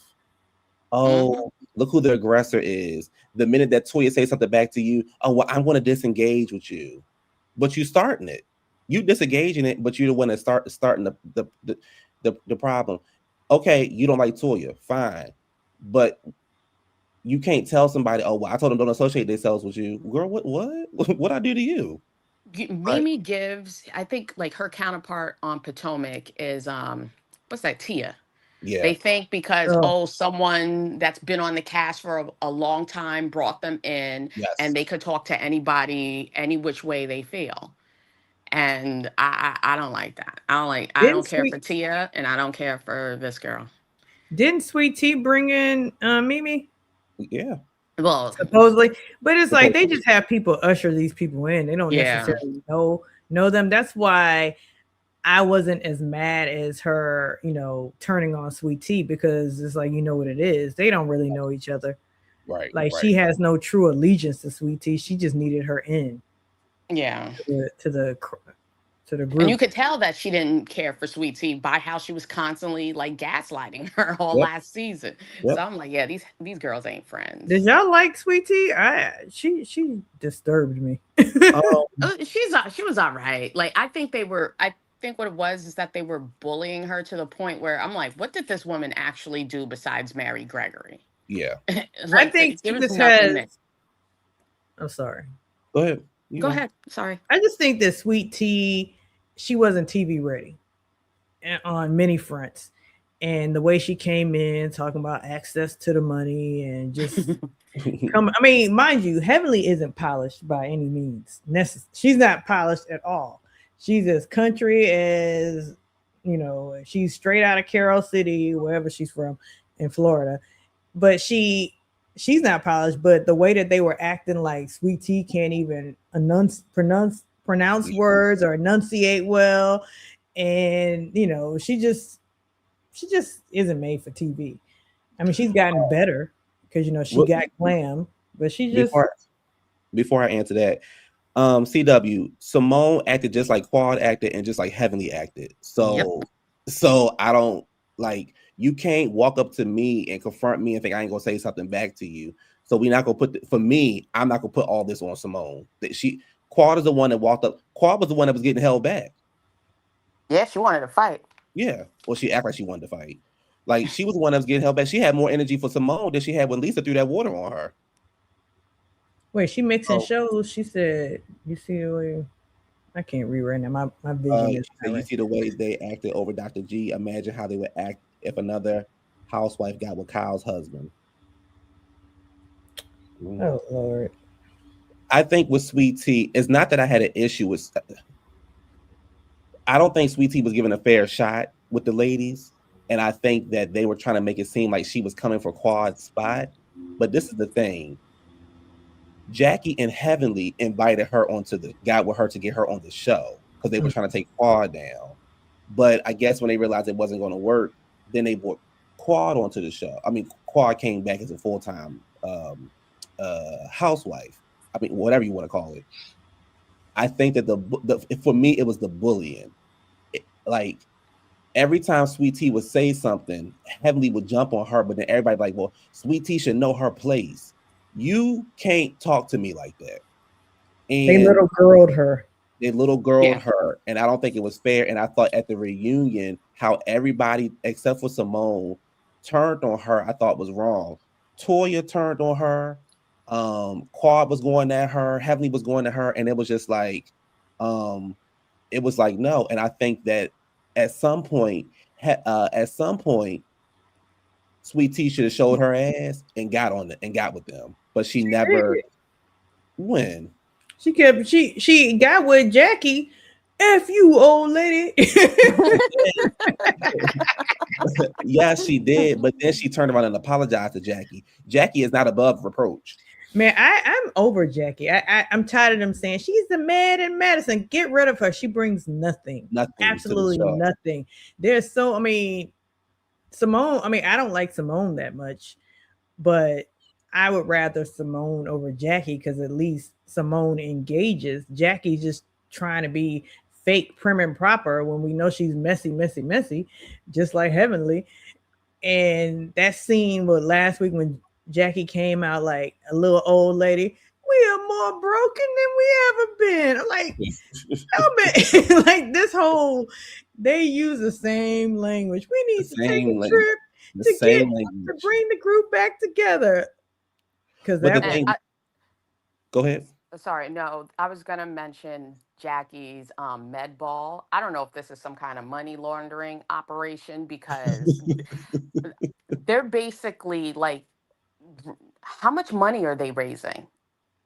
They were like 20,000, 15,000. I'm like, that's like a book drive at a elementary school in a good school district. Like, what is this? They ain't raising nothing like you said, like they ain't raising hundreds and hundreds of thousands of dollars. Like, y'all not like it's BS to me. And the problem that I have with Jackie is people act like she's above reproach, and now Curtis all of a sudden has turned this new leaf and act like he has not done anything in the past, right? And he acting like, oh well, your wife can't say this about me. You put your hands around Toya and pulled her down on her waist, and now you and Jackie act like it never happened. But like to CW's point, did you see the clips for next week? Him talking about the Bible. I'm like, what the hell? Yes. Like, the man that was cheating on his wife. Right. I said, did the Bible say it's okay to commit adultery? Oh wait, did anybody catch the week? Okay, what was it last week when all the guys were at at Scott's, and Curtis pulled up. Is Curtis a driver for a company called Very Good Transportation? Because I looked it up. I was like, because that's what he had on his shirt and that was on his car. I was like, is he driving? Maybe it's I don't know what Curtis does, to be honest. I thought that Curtis was wrong though when he was talking to Eugene. My issue with Curtis is you are a cheater, and we know that you're a cheater. you had a whole season where it was about you cheating on Jackie, doing blah blah blah blah blah blah, and now you're going to try to act like Eugene needs to check his wife because his wife said something that you did. It wasn't like you didn't do it. It wasn't like Toya saw you and ran over and jumped in your lap and was like, "Hey, Curtis, it's so good to see you." You literally put your hands and pulled her down, and Eugene was correct. My wife don't say nothing that's not right. Like she was in. People can say how people can feel how they want to feel about Toya. Toya was in the right there. Curtis was wrong and Jackie was wrong for acting like it didn't happen. Mm-hmm. And stuff like that bothers me because why can't we call Jackie out? The only person that called Jackie out was Mariah. Jackie, your slip is shown. Yeah. Yep. She's the only person who called Jackie out. Toya is giving me fake too because you keep trying to be cool with Jackie when Jackie literally sat in your face and was like, girl, pretty much saying you do too much and my husband didn't do this. Like, that's pretty much what Jackie was telling Toya, but Toya, you so caught up in beefing with Heavenly. The real villain of the show is Jackie. Oh yeah. I think she's a little tied with Toya. Toya, she bullies the girls. Mm-hmm. Like, I don't like how she treated Anila. Anila just existed, and she would just get mad at that girl for no reason. Like, the girl could sneeze, and she cussing her out. And I'm like, okay, this is uncomfortable. Yeah, Toya is the one who obviously wants to be the big dog. Right. And because professionally, she can't be the big dog with these ladies. So whoever she can find to be underneath her, she's going to pull them in. And Anila played that role for her. But I don't know that any of these other girls will truly do that for very long. No, I mean, I'm a doctor. Why would I do that with Toya? But I just feel like Jackie is the Giselle where she can get away whatever and nobody can confront her. Mm-hmm. And then the ones who do confront her, they're not on the show no more. I don't think that's fair because I think, just like you said, Jackie brings nothing to the show. Nothing to the show. She don't care about black women. I'm never gonna get up off of that. Her husband is a cheater. He don't want no kids with you. He didn't want to have no family with you. So what do you bring to the show? You over there with a puppy farm. Every time we turn around, you got that lady giving birth and kids and stuff. What do you bring to the show? She's the real villain. And what happens is Heavenly gets all the smoke because Jackie ain't doing nothing but telling Heavenly how she really feels. Yeah, I mean, even Heavenly said it years ago on her when she first started YouTube that Jackie's just as messy as she is. And basically Jackie's protecting her brand and Heavenly is her mouthpiece. I mean, it's probably not necessarily her mouthpiece, but they probably commiserate together and say, talk shit about everybody. And then Heavenly's the one to come and say it because Jackie can't. You see CW's comment? I thought I was the only one that picked up on that. All of a sudden, they're showing her non-celebrity patience. Is this PR? Mm-hmm. Mm-hmm. But the funny thing is for Jackie, who is, I mean, let's just be, she's past retirement age and she doesn't have, she has family, but it's like, why are you still working so hard? Like, why? Like I have a OBGYN friend who's not even 50 yet. She's ready to get out the game. Simone's ready to stop doing OB and only do GYN because it's easier. So like, Jackie, why don't you get a hobby? I know you like to work out. Or teach, because my doctor, she went on sabbatical like 2 years ago and she came back and then she's like, yeah, I'm not doing this anymore. I'm just going to go teach. And she's been a doctor for like 30, almost 40 years. And so she could do that. The thing is, Jackie probably worked because Curtis don't want nothing to do with her. So, she said, I'm tired of Toya and her moving around, show off, design herself. But Toya, every time Toya moved, like Toya said, she don't. Every time she moves, she upgrades. She don't downgrade. So, but the house is empty, and I know Toya is not a minimalist. The house is just empty. They haven't furnished the house, and that tree in the closet is stupid with all her tacky clothes. Do they own this one, or because the last house they rented? They own this house.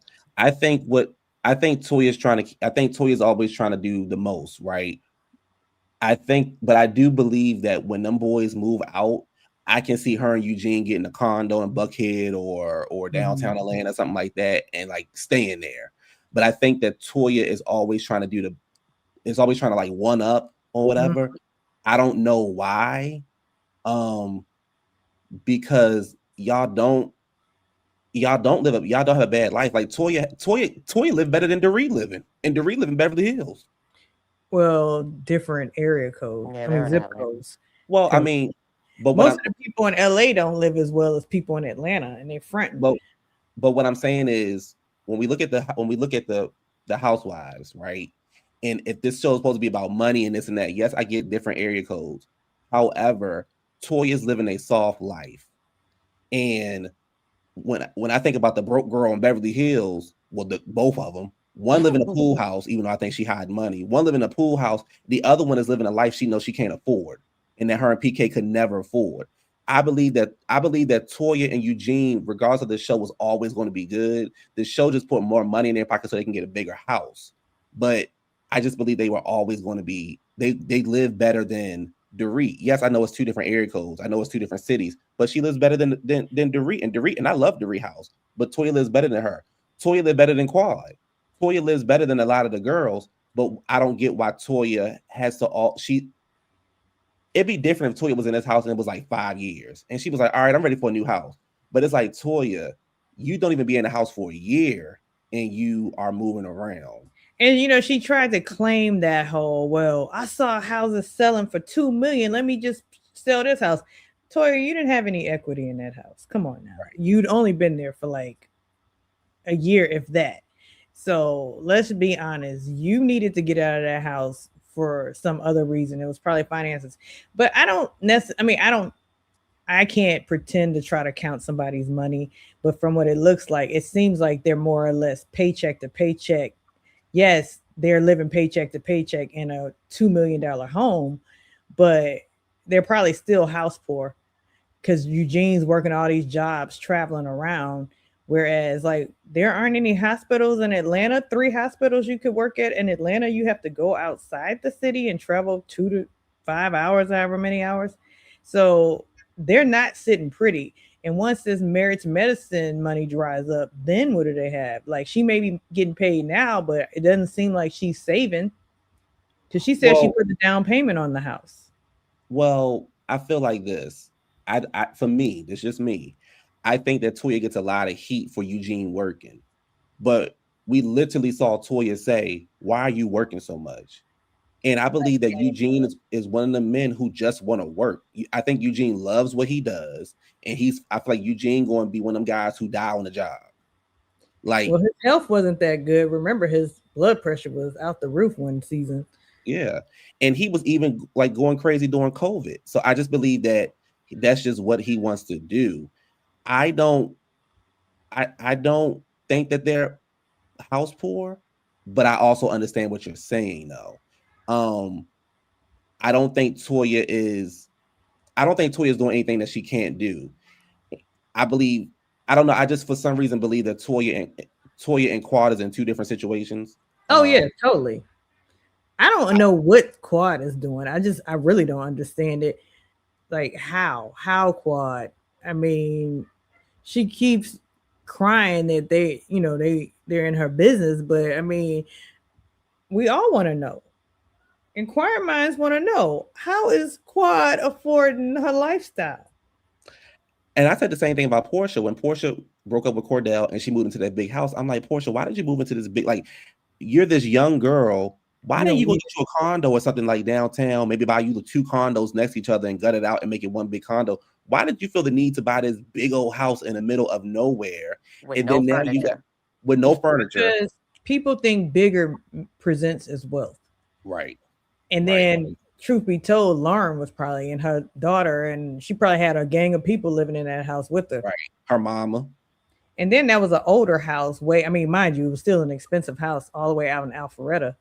So, I mean, they all live on the outskirts of the city, except for, I don't think Phaedra. I think Phaedra lived in Buckhead. Yeah, Phaedra lived in Buckhead. And then Sheree, that's the real question. How is Chateau Sheree still up and running? Like, how her mama name? Yeah, but who's paying for the maintenance? The maintenance alone would be like $10,000 a month, if not more. Well, this is the thing about Sheree though, and y'all got to give it up for Sheree. We have never seen Sheree beg to get back on Housewives. We have seen Sheree say, "You're not gonna pay my worth. I'm going to leave." Right. I'm this the kind of person I am. I'm a single person. I don't need no big old house. I might think the killer inside the house. I don't need no big old stupid house. I think the house that Marlo got is perfect. I thought the townhouse that Kim had was perfect. So when these girls are by themselves and they're single and they go get these big old stupid houses, I'd be like, what you doing it for? Yeah, I don't get that either. I mean, but it's all about appearances, and it's appearances for all of them. Like Toya thinking she's doing something by buying designer and always putting a label across her chest. That doesn't mean you have style. That just means you paid too much for a t-shirt. Right. So it's all about keeping up with the Joneses. And this is how, my boss used to say this. Black people, I used to work at a black advertising agency. And he used to say, Black people have this thing called mobile wealth. Because we weren't allowed, after slavery to buy property or whatever, the way we show wealth is mobile wealth. Mm-hmm. Via cars, via furs, via all the things. Like, look at me, I'm wealthy. So, I mean, that's essentially what Toya does. And all of them. They're all fronting. And for Toya to move so much, I'm like, it's not cheap to move. You're spending at least 10 grand to pack your family up and going from place to place. And then dealing with construction, all these like contractors. I mean, mind you, they probably dealt with a builder, but that's taxing. I'm still thinking about it, right? Moving to LA from Maryland. So for me to get from Maryland to LA, it's going to cost me about $10,000 just to get my furniture that's in storage over there, my car over there, my dog over there, myself over there. And I don't have that kind of money. So I couldn't imagine, like you said, you dealing with that, and it's crazy to me.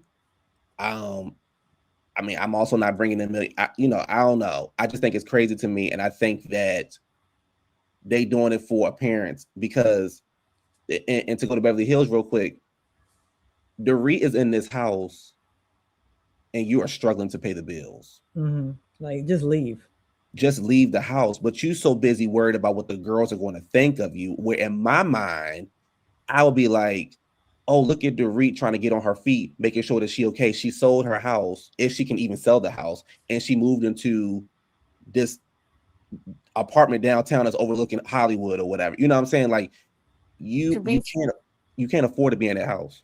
To be fair to Dorit, depending on what's in their divorce papers, once someone files, you can't just sell property. Because the judge is going to be like, who's going to get what? You guys haven't decided that. Because a friend of mine, she was in a similar situation. She was like, we just bought this big ass house and this dude's cheating on me and I want out. I want to sell. But she was court ordered not to sell the house until everything was settled. Okay, got it. Okay, that makes sense then. That Listen, makes sense. I have a friend in Chicago. She and her ex-husband, I shouldn't say friend, associate, because I don't know what's going on. But she bought a house and she was debating on whether or not to bring this husband. So she brought the husband, because of the kids. And you know what? When they filed, this nigga wants half of the house. He didn't put anything on it. And guess what? They were tied up in court for a long time. I don't know what the outcome was, but I think she ended up having to sell the house and split it with him. So, well, I wonder if that's going to happen to y'all know Chrissy and Damon over there, Desmond over there on YouTube, on Instagram and Twitter. Yeah, I never knew who these people were. I never heard until of them. All of a sudden I'm getting all their videos on my YouTube, on my TikTok. And I'm like, what do they do? But they seem to be making a cute coin because they live real good. So she is friends with her best friend is the singer Her. Apparently Chrissy comes from money. And they've been together for I think 14 plus years, since high school or whatever. And I forgot how I came across them, but I thought they were a good looking couple. So I was like, oh, let me follow them. He was a cook and all that kind of stuff, but he seemed like he was annoyed with her at times. But they had just bought this, they was getting this house built, and I'm talking about this house is stupid big, it's just big. And now they broke up. So I'm like, well, who's gonna get the house? And then he just moved somewhere But it's like, to y'all point, it's like y'all built this house together, and now y'all getting a divorce. Who gonna get what? Who y'all gonna split this down the middle? Like it's very interesting to me about this process they going through, and when people do that. But that house is like, the house is just stupid big for no reason. It's in Houston though, right? Where I am. Yeah, they're in Texas. I don't know where in Oh, Texas, I but thought they were in Texas. LA. No, they're No, in they Texas. built the house. I think they built the house in Houston. Oh. Or and when they say Houston, it could very well be in the suburbs of Houston. That's what people don't realize. Like, I mean, mind you, it's still an expensive house, but you can still get a lot more house in Houston than you can in LA.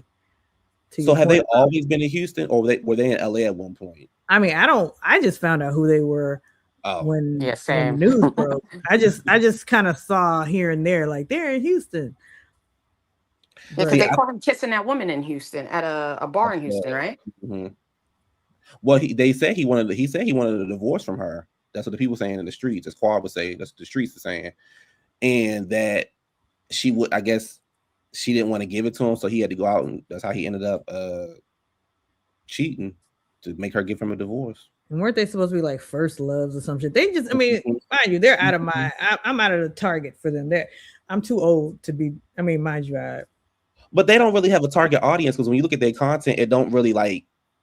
It's not. They don't have it like, he's a cook, and she just be putting clothes on, jumping around the house in heels and stuff. So I don't think they have what they all do. And one thing, I've noticed, because I was, I look at these things from an advertising and marketing standpoint. I was watching some girl's video, and she was showing how we're making our dream home. And I was like, this is a content house. This isn't even their house. They're only decorating a section of the house. If you look to the background, it's empty. Like, a lot of these people are just, like I said earlier, fronting for the gram. What is that family, the Ace family? My daughter put me on to them because they bought this huge mansion out in LA, like infinity pool, the whole 9 yards, and they did not own the house. They did a construction loan for the house, then they changed it to a business loan, and then the bank found out that they try to say, oh, we're just filming content here. And then the bank found out, no, they're actually living here. And then they foreclosed on the house. And then this whole expose happened about how these people have been lying about how rich they are, because they're always giving out money, saying, oh, we're the Ace family, we do this and blah, blah, blah. And like, it was all a facade. It was all fake. It's all a facade. Like, we live in an infomercial society now. And you know how I knew when celebrities weren't living well? Do you remember when Kim Whitley had a reality show back in the day? I was like, this lady has been on everything, and she living lower than I'm living. Like, what the hell? She has this old dated ass house over there in Compton. She had a house over there in Compton. She had that old ass BMW, this red BMW, but she would. Kim Whitley is not famous.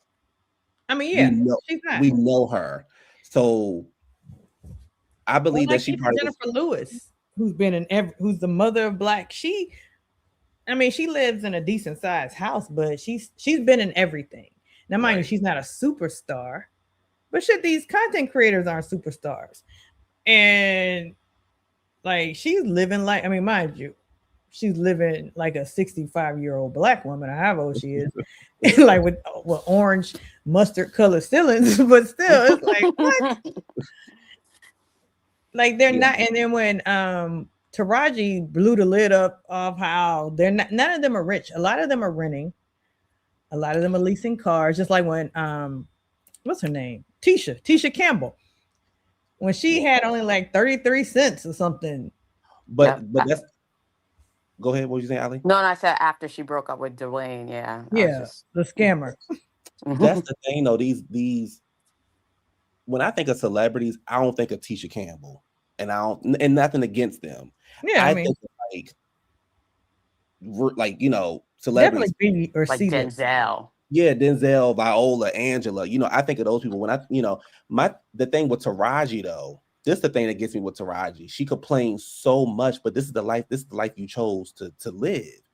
You got a movie for $30,000, and instead of saving it or spending it on yourself, you put your son through school. You then complain about you not getting paid enough money. You talking about Tyrese over there, he in a franchise movie, but you weren't trying to be in franchises. You wanted to win awards. So it's two different Hollywoods, right? You got the action blockbuster superstars who making millions of dollars, and then you have the people like the Violas and the Angels and stuff who have to work in order to build their income. Taraji, you just think it's supposed to be given to. Same thing with Monique. You think it's supposed to be given to you, but it's not. And I think CW, I think Black Hollywood doesn't pay well because I don't think that Black people are looking to make it pay to give. I think Black people are so busy comparing themselves to white people that they're not trying to better themselves. Like I'll never forget Monique was comparing herself to Melissa McCartney. But Monique, you got an Oscar. Melissa don't have an Oscar.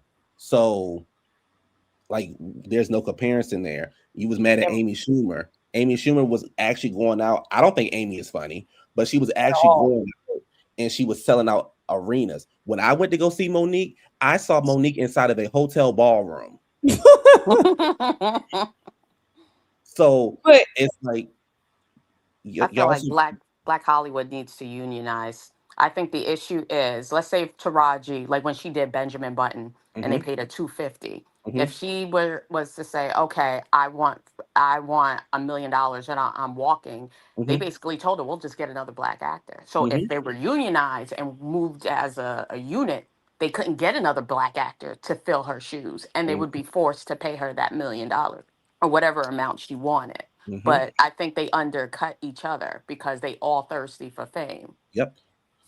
And I think we as Black people in general just move out of desperation. So it's like, I'll take whatever you give me because this is a stepping stone for my career. Meanwhile, down the line, you're pissed off because this movie made millions and you only made pennies. Yep. And the other thing is with Black Hollywood, it's the same narrative, the drug dealer movies. It's like, nope, there's like, y'all don't want to do nothing different. I thought Taraji had a chance to win an Oscar with The Color Purple. What Taraji do? She complained about the movie the whole time, but you accepted it. But then you say, oh, well, Tyler Perry pays me the most money. Does Tyler Perry pay you the most money? Or is it because the time is so short, it seems like he's paying you the most money? It's just like, y'all got to make y'all mind up of what y'all want. I think that, again, I think a lot of these Black people think that white people are living better than them, and they're not, and they're actually not. Yeah. Did you see Tiana Taylor's movie with Leo yet? It's too long. I haven't seen it. Oh. But, I get the criticism that people have for it, because at first I'm like, like even how the camera was panning on her, it was okay. Yeah, she has tits and an ass. We don't need it. It felt kind of porno, and it took away from. I thought she did a decent acting job. But it just seemed kind of creepy how they were just over sexualizing her. Well, I don't know. You guys could take a look at it, but it's like just seemed a bit weird. I'm not gonna watch it. It's too long for me, but I get what you're saying. I don't know. I think what Black people, damn if you do and damn if you don't. But now CW, I ain't about to be up here all day long. You have to argue us down. I'm not arguing with nobody. Hey, I came up here about the thing way back. I don't know if you saw it, Ali and Dina, but Contessa she was cautious and she got a double mastectomy. Remember, because her mother. I know that. Yeah. So that's why her I don't know, Brent. I think she tries to gain more confidence by trying to show it, because I know that's probably tragic, but that's why she probably. It's just, and Dr. Jackie also had it, but Dr. Jackie covers it. And, so maybe they're, Contessa's probably trying to gain more confidence because, other than that, she's slim and tall. She probably could wear whatever she wanted. She just has, she can't wear whatever she wants. That's the problem. For me, it's not cover it up. She's trying to be sexy though. Yeah. And it's what's wrong with, hold up. She comes to a kids party with a stripper suit on. Yeah. It's a kids party. Yeah. The event. For Contessa, for me, it's not about her breasts. I mean, it does look weird, but it's never been about that. Contessa don't know how to dress. Yeah. Like Right. I love her style Contessa choice. go to a kids party in a stripper outfit, but then you go to a gala in a winter suit. Like Contessa don't know how to dress. Right. Well, that's like Wendy Othefo. Yeah. Wendy is always inappropriately dressed. Stacy too. Stacy went to Denver and wore a spring dress the first night. What were you thinking? All of them. But it is spring. It's summertime. But it was summer. Actually. It was summertime. I think In Denver, she it is summertime. Yeah, it's summertime. Yeah, but it was still chilly. Did you see that as the trip progressed? I've been over there. This is the thing, CW. What we are simply saying is none of them girls really like you probably can name about 5 or 6 girls on your hand from all these franchises that you be like, you know what? I know when she put it on, she always gonna look good. Right. Nobody from Potomac is in that category. The Wendy's best improved though. Best improved, but we know Wendy gonna take it back to the store. Nobody over there. She has a label machine. Yes. She has a tag machine in her closet. Dina, stop! You are so right. You hold up. You think she collected all the, and they have a you know she how puts you like the sensor back on, right? You know, like thank you, from Bloomingdale's when they said if you cut the stain off, she puts it back on. When I saw Wendy, doing it. When I saw Wendy walking in them boots, I said, I bet she take them boots back. When she said, I can't walk in these boots, I can't walk in these. Plastic or something on the bottom so they don't get stuck. The boots ain't made for walking. The boots were not made for walking. Oh, so hold on. Skipping now to Tiana Taylor thing. I understand what you're saying, Ali, but you know what? I didn't see the movie. I don't mind that she won for it. I don't like that stereotype. Oh, me neither. People trying to because people are going to be jealous. She's sexy. The now she's exposed to a bigger audience, all that yada yada yada. But you know what was weird? They didn't have a problem with her being damn near naked in Kanye's video. Oh no, not at all. But because a black man did it. Like to be fair though, CW, there was a scene when they're just like chopping it up, drinking, and like the camera kept on panning to this girl's ass. Like I'm like, okay, and he's sexy, and then she was wearing like denim, like like a regular schmegular outfit, but they just kept on just focusing on her body more so, even when she was speaking. Like why is the camera not pointed at her face? And I mean, that's the director's choice. And then to you, Paul Anderson's movies are not like that at all. So that's why I felt kind of weird about it. Like, I know your body of work. This is not your body of work. He got mesmerized. He got hypnotized, honey. He couldn't stay away, honey. He in love with the cocoa. But look, I haven't seen the movie. He is married to Maya Rudolph. Well, that don't count. No. She white passing. Yeah, and you have to look closely at her because for the longest before I knew she was. Why can't I think of her mother's name? I know her last name is Minnie Riperton. Before I knew she was her daughter, I thought she was just a Jewish lady. Oh, Dina! Oh my God! I know I ain't gonna go there because I ain't gonna break that down. To your point, Q, about the. I mean, she is in the scripts. You know what it is though? I don't like the fact that the scripts are not out here. It's like you said, it's the same thing. Like going back to Tiana Taylor, like she was in the Tyler Perry movie, and I was discussing this with a colleague, and I'm like, okay, it was cool for her to be all the typical stereotype Byron. Everybody laughed at her and thought it was so funny, and then now it's like boom, and she was in other movies too. And then now it's like, oh, well, what is she doing? I can't believe this. It's like, stop it. Like, the fake outrage is crazy. I don't think she did anything crazy per se. I don't think the issue is her per se, because it's not her choice. It was. I don't think it's her choice with the director like zooming in on her ass every 5 seconds. It's the script. When she won her gold, I felt she did great. Like, acting wise, but it's just like, okay, we seen the titties. Men are watching it. She's sexy. She won her Golden Globe. What is the movie? The people online had the nerve to say, "Oh, when a Taraji should have got one for Straw." Good. I said, "Child." Exactly. Look, I mean, it's always a comparison. It's always I don't know a comparison. These are not their shows. These are not Black Hollywood. These are not Black Hollywood shows. So what do people expect? Like, but hold on. This the thing with Black Hollywood though. This is where I side eye Black Hollywood. Y'all complain so much about not being represented at the Oscars and at the Grammys and this and that, but you don't even show up to your own award shows. You don't show up to your own award shows, and then we get shit like the BET Awards, which at one point was a good show. Now it has become a trash show because y'all don't go there. So y'all have your own stuff and you still won't go and support it.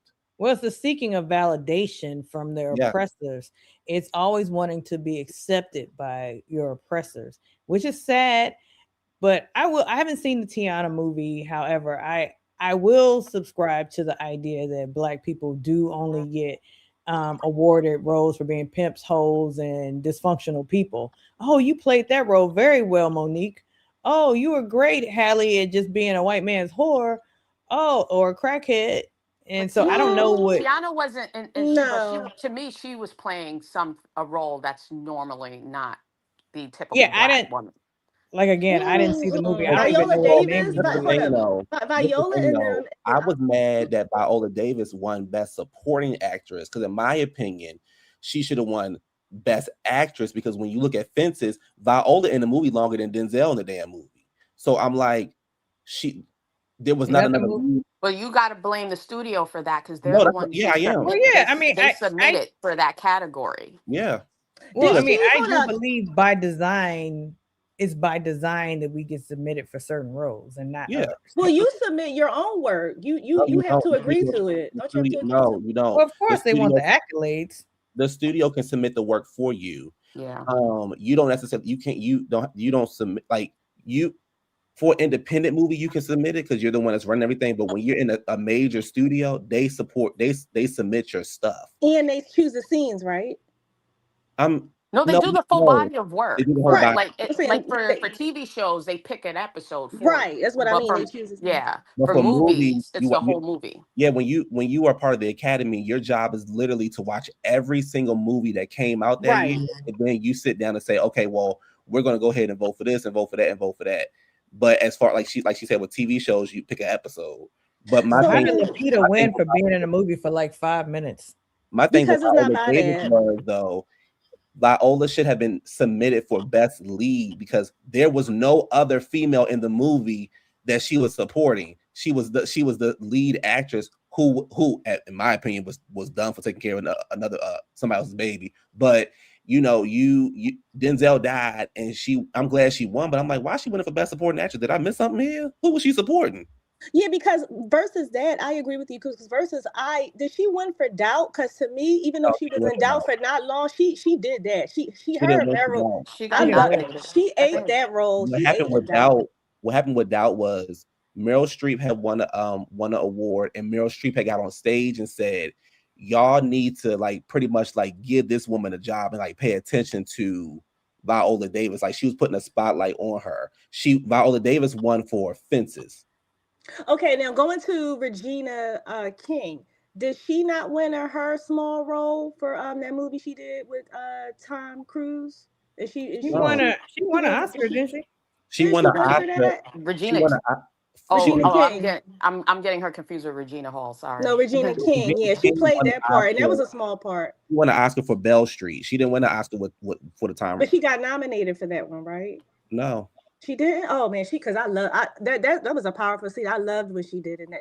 I'm just thinking of a lot of smaller roles because people are just trying to go down this rabbit hole. Lupita won for a movie, and she was in a movie for 5 minutes. It probably was a strong performance. But it was supporting actress though. Yeah, that's what I'm saying. It's that's Jamie Lee Curtis won. Jamie Lee Curtis, which I thought was the wrong winner, but she won, and she won in the movie for 15 minutes. So I think I actually like that movie though. But she's an Epo baby. That movie was actually good. I just think that at the end of the day, these actresses and actresses need to stop comparing themselves to what white actresses and actors are. That's all I'm simply. That's how I feel at the end of the day. Like, that's just how I see it. Because even with the whole, to take it back to reality TV for a second, with Nene comparing herself to Bethany, man, this girl started at the same time and she got the whole compound. That was so embarrassing. When you got on TV, you wanted to be famous. You didn't want to be rich. You wanted to be famous. Yeah. Bethany wanted to be rich. Right. And every deal that was presented to her failed. Yeah. Like Nene clearly just wants to be famous and wants somebody to do it for her. Like she couldn't be consistent with that YouTube channel. And even when she got the set, she couldn't be consistent with it because she doesn't want to do the work. I just feel bad that Nene couldn't. She just believed the hype too much, and she just let it go to her head. Just like Greg said in the interview, she let that fame go to her head, and then they got divorced and they got back together, and then she kept going, thinking that she was doing something, being on that whack ass what was that, the new normal. Well, it started season 4 with Nene. It was started a funny season 4 show. with Nene, and now that we know what they were actually making back then, it's laughable. Nene was sitting there, I could put some money in Sheree's pocket. I can do that. She was getting Trump checks. Yeah, that's what I said. When they got like 20,000, right? She was Something getting crazy. and Sheree ate Nene ass up, and people don't want to admit it. Teeth fixed. But and then Nene started feeling herself, and then she felt herself right on out of a job. And what I love that Bravo did, no matter how we feel, you are replaceable. We got rid of Vicky ass, we can get rid of you. You are replaceable. No matter how the show does, you can go. We don't need you to keep going. But we learned that we didn't need Nene in season 9. So but Vicky is the original OG. I've been watching Housewives since Orange County. She's the original OG. Yeah, She's the big OG. Yeah, but she also has a real sustainable, very successful insurance company. Kodo. Like she's not lying about that. Yeah. So, but that's the thing. Like Nene got on TV and wanted to be famous. So when you sit over there and compare yourself, oh well, I'm supposed to be the Black Kim Kardashian. In what world? Right. In what world are you supposed to be the Black Kim Kardashian? Oh, Bethany got this and got that. Bethany had the same opportunities that you had. Y'all was both on the same platform. Bethany had a marketing Bethany was plan. the broke girl too. Yeah. She was the broke girl who couldn't pay her rent, and she worked from the bottom to the top. She did catering jobs for like darn near zero in New York. Like she was even doing some of that stuff for free. So for me, like everybody want Nene back on TV. I ain't really pressed to see Nene back on TV because I already know how it's going to turn out to be. But it's like you want to be back on Housewives because nobody else wants to actually hire you, and that's going to be your biggest check. No, she's going to be on Ultimate Girlships. I suggested this years ago. What I'm saying is she actually wants to be back on Housewives in general. Oh, is what I'm simply saying. Yeah. But yeah, she's celebrating. I can't wait for it. Yeah, but she just want to be a stop on the road trip. That to me, that's humiliating for somebody who actually put Bravo on the map. Now here you are. I think this is like a humiliation ritual for Nene. Let's see how you respond to all these girls who you called starless coming through your town. And but Giselle is starless. She is. I mean, she wasn't wrong. She's not wrong at all. But Giselle's starless with a job. Unfortunately, she still has a job. That's true. Unfortunately, they see something in Giselle to keep putting her on shows, and I don't see it. And y'all can say it's the green eyes, but I don't think I don't think it's that. It's something else. I want Giselle gone. No, it's not, Dina. I want Kyle, because Kyle will be on that show. I want Kyle to look at Giselle's face and say, if you come for Mauricio again, you won't have no messing with me. I mean, I thought that was foul. She's trying to fight them, trying to tell Stacey and Ashley to get off of Mauricio, but then in her confessional, she said, I would be horizontal with Mauricio if it wasn't for Kyle. Like, get the fuck out of here. You're not his type. No, Mauricio, you seen the one he was actually kissed up with in Aspen? A skinny blonde. A young blonde at that. Yes. Before I get off here, CW, what did you think about Married to Medicine? Did you watch it? I tried, and like I said with the Simone, I'm not going to change my opinion but Energizer Bunny. I didn't like how she was talking to Brandi. She's crazy. She was on some Energizer Buzzy battery. What she said to Brandi? She was on that juice. Like she was going so crazy. What did she say? Dr. Bunny? What did she say to Brandi? That's the part I'm sorry, I get the girl's name. Who was hosting the event? What's her name? Oh, you talking about Angel? You talking about the girl who Angel. Thank you. Because I get these, they're interchangeables to me. I haven't invested in the new people. I know who Nene is because I dislike her. And told her she's not gonna come to no more her event. Yeah, she said she's gonna do security. Yeah, I was like, yo, and she had me Simone had me crack up. She was like, I'm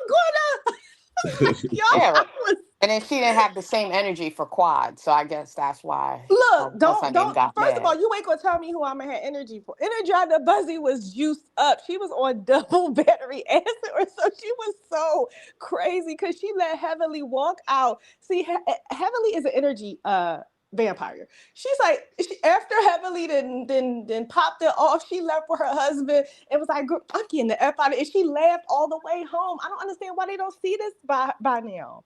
Like, hello, catch on. They so book smart. Like, that's what she does. She just goes around and then pops off. It's so funny. I was like, Simone, you are crazy.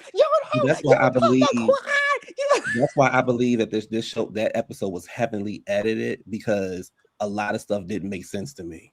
Quad is getting thick, baby. Them hormones, to your point, Ali, because I know about some people did it too, whatever. They making her thicker than the Snickers. And Quad is also eating and not exercising. The hormones, poor thing. But I wanted And to say this drinking. really quick. I see how it's a rumor that they're broken up. I don't know if her and King are still together, but I see how the King is in Quad's situation versus Bo's situation. Like, her partner is like, he knows about the routine. He checks on her. He checks on how she feels. Like, it's it's like two different. Not that they're supposed to be the same, but I just noticed the two different couples, and I was like, oh, that's a Because he wants shame. to be with Bose, King don't want to be with Quad. And you know what? I said in the chat, like, way back, I was like, yo, people just need to marry who they're compatible with, because this could have been avoided. Quad could have had a baby with a man like King years ago, and Dr. G could have had somebody he wanted with years ago. Y'all both wasted so much time, and neither one of y'all going to be happy.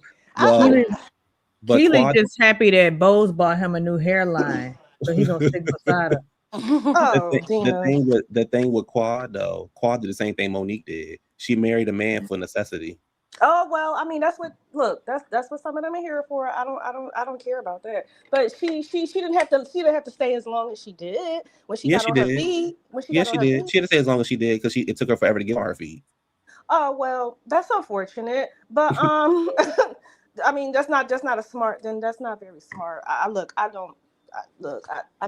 I think Quad's situation should be a lesson to young women that even if you're not sure you want to have kids, if once you hit 30, freeze them eggs, Freeze especially them.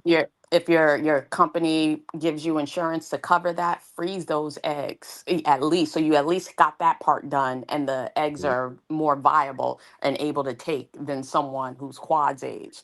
I And wish that yeah, I she got had. four. Poor I actually feel bad for Dr. G and Quiet. I really I do. know. I really do. I Because know. it's sad, because you should have just met. And I know there were different people back then, and we made choices. We're not all the same, but I just feel like, just marry people who you are compatible with. And Dr. G, I think in Sweet Tea and Dr. G situation, I think he's the problem. Because I He remember is. He's abusive. specifically last season, she was the one getting all the tests, and they're telling her nothing's wrong with her. Then they go to him. He's like, I'm not taking the test. You have low sperm. That's why Right. she can't get pregnant. You You don't have know? swimmers. Yeah, like it's you. It's not her. And you got this woman feeling like she's awful. She can't give you a baby when you're the problem, not Does his her. twin have children? Because he has a twin. Oh, I have I no don't But know. with idea. endometriosis, it is harder to conceive. So Yeah, but I'm just I curious to don't see, know. because I mean, it's the same DNA, different RNA, but I just was curious to know if his I twin I also ain't know has. you had a twin. There's two G's out. My God. Yeah, I They're didn't know he both. had me He's too. also a doctor. Yep, he has a My kind of God. identical. They kind of, you could tell them apart, kind of like Oh, for Dr. G would Amy, be a horrible A- parent. He would not. A- He would be a. Go ahead. we're saying ABJ asks how much does IVF cost? Between 30 and 50, but Yeah, that's the depending on least. where That's you the go. least. And Yeah, that's you're one right. cycle of it. Yep. FYI, in the state of Illinois, I don't know if it's changed, but I remember when I was in my mid 40s, my doctor told me, because she was like 47 and just had she had twins. She said, you need to go work at some place where they have 100 people because they will pay for your IVF. I did it because she said, you need to go. And I was like, well, I'm unemployed right now. So it's too late. She said, I have my babies and I'm happy. My husband, not so much, but I have my babies. And then a year or two She's later, she had 100% another right. one. Wow. I worked at a startup. I didn't have to pay for health insurance at all. And then we got bought out, and now I'm part of like big pharma Ain't and that a I have to shame? pay for insurance. Ain't that a shame? Ours just went up. But Cutie, your point back to the Hollywood thing. I know you gotta go. The thing is that when they do give some of the Black Hollywood a chance, like what's his name? He was Monique used to work with him. What's his name? Packer. Will Packer. Will Well, Packer. Right. When he got the chance to produce then direct whatever the Oscars, he chose, and I'm not blaming him for the slap. What I'm saying is, you chose to stay live, and for the Well, world I to thought see it, no, and he could have went to technically, commercial. what technically, it wasn't live on US TV because they cut it. In Japan, it went live, I and that's saw it the clip that live. when everyone saw it. Because I was Yeah, watching it live too, and I'm like, yeah, something. There was like a cut to It was something, like delayed. yeah, so yeah. it panned to so the audience for some weird reason. I saw it live. I saw it I live. think some areas saw it delayed and cut and some didn't. But here's the thing, CW, you can't just end a show of that magnitude. You just can't end it. But what Will Packer should have done is sent Will Smith ass home. He should not have gotten his award that Or night. even cut the camera.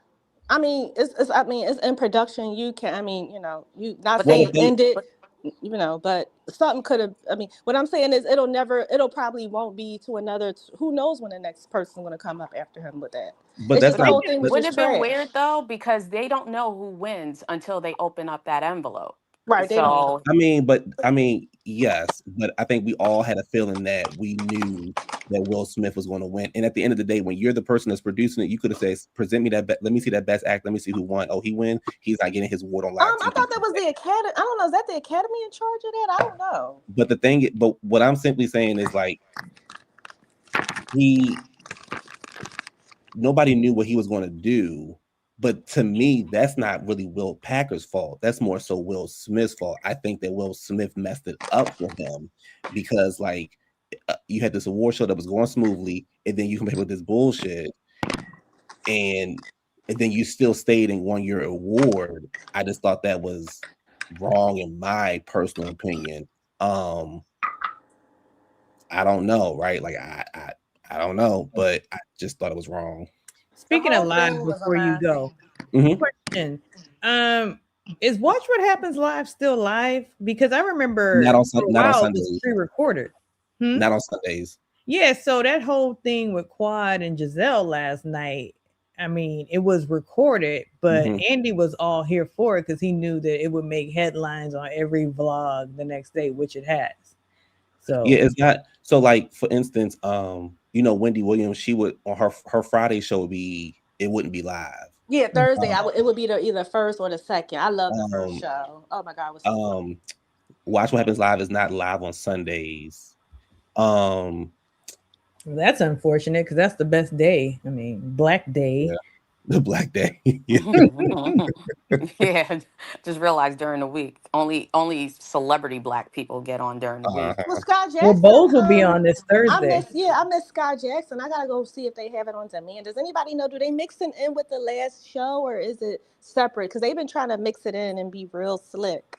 They mixed it It's in mixed with the in. show. Oh, It's so, for instance, like Married to Medicine, when I recorded it, it was like it's an hour and a half. But in reality, it was because they had Watch What Happens Live, Right. Watch What Happens Live attached to it. But then So later on my DVR, it'll show up, which is weird. But I think Andy does that deliberately to get ratings on Watch What Happens Live. yeah, because Quad did mention ratings to Giselle, and Giselle was kind of stuck. And then you see how she finally threw Robin under the bus. Finally. Well, she didn't throw her. I was wrong last night on your live when someone corrected me.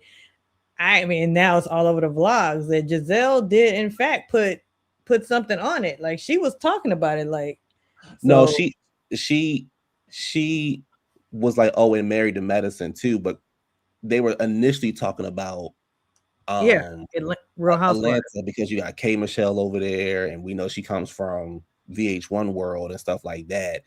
But I don't recall. Yeah, Robin said. Oh, sorry, but I was gonna say I don't recall Married to Medicine, even though I think Married to Medicine is a better show at times.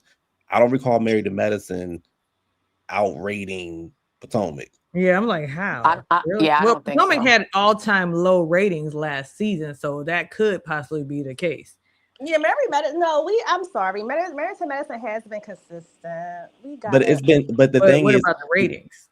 regardless of it being That's what consistent, Qua was saying. Qua was that she was defending that. She's like, she said that, that's, I guess she was speaking to that fact. I don't know how to, I don't know but if the y'all thing can with look it I Married up. to think you're speaking Medicine, about last season. what Married to Medicine, though, this is the thing with Married to Medicine. Married to Medicine has been better at times than Atlanta and Potomac. What Married to Medicine, though, is like the redheaded stepchild. Remember, there was a point of time when Married to Medicine was all over. It was on Friday nights, it was on Saturday nights, Thursday, Sunday nights. They've never moved Potomac. They've never moved Atlanta. Because they all have moved different production Potomac companies. wasn't always on Sundays back in the day. It was Right. during the week, and they moved it to Sundays. And they have different production company, and it's I think they finally production. got a good. Yeah, they finally got a better production company. I You was can tell. shocked. I was shocked when they moved Beverly Hills. But Yeah, what night is that? I'm so it's on lost. Weren't they Thursday. on It's on Tuesdays Thursday. originally? It was on Tuesdays. Yes, it used to be on Tuesday. Now it's on Thursday. But with Married to Medicine, people like us know about Married to Medicine, but the general public, they don't know about Married to Medicine, which is unfortunate because I think Married to Medicine is actually a really, really good show. But I don't see it doing better. I mean, it might have had a couple episodes, but like overall, I don't see it doing better than I feel like they really just started promoting Married to Medicine. Yeah, I agree. But is Andy now the EP on it? But at BravoCon, the people actually know them as the doctors themselves. You understand what I'm saying? Like they might not tune into the show, but at BravoCon, people were gravitating to them. Like they know them. Oh, it's Doctor This is like they do know the ladies. The EPs on Married to Medicine are Don't say Mariah, although they say I think Mariah, that's Matt Anderson, and Nat Green. Yeah, Mariah always going to get her check of perpetuity. She's but good. is she getting a check or is she just getting a title? No, she can't really talk about it. I think that's part of her settlement. I think her settlement. Yeah, she can't. I don't think she can really discuss that. Yeah, because you know why? Now she has a package with she repackaged her show again with Buffy, and now she's doing like these individual shows and going back and talking about it. And she was like, nobody can make me stop talking about it. I'm going to talk about this show forever. So look. Hey, and I know that I know that Mariah is getting a check because she just remodeled her house. Yeah, nobody making like don't watch the girl. It looks like a Nollywood house. Yeah, dude. I mean, look who she married to. But you know, what was I gonna say? I lost my train of thought, getting caught up in my own laughter. But yeah, I feel like Andy just really started promoting Married to Medicine because my thing is you should promote them the same way that you promote Summer House, the same way you promote that boat show. I hate that boat show. Who is still watching that show? You talking about the Valley? Below Deck. That boat show is one of Bravo's highest rated shows. It is. I heard. Oh, and you know, that's what I wanted to say. Andy said years ago the reason why I think he said it on his radio show. The reason why they don't get that much promotion back then on Married to Medicine is because he wasn't an EP on it, and Bravo didn't actually own it. That was a separate production company. So now, but speaking of the Valley, are y'all watching Shaw's? No, I saw was part of I thought it was the first episode, but it was the second episode of the Shaw's in the Valley, right? Yeah, it's the same old, but different. Exactly, people. Dean. Thank you. And all they do is they eat Persian food we're having Persian food. The rice that's and I don't like Golnessa cosplaying as a black woman. Golnessa is pathetic, or a stereotypical black woman. Let's just say. I don't know, but I'm sick. She's just an angry Persian lady to me. She's just angry. But she doesn't work. And I think she said on the episode I watched that her parents are like, okay, we're retired. We're not going to support you anymore. And she says she's never worked a day in her life. Her first check was Shaw's. Mm-hmm.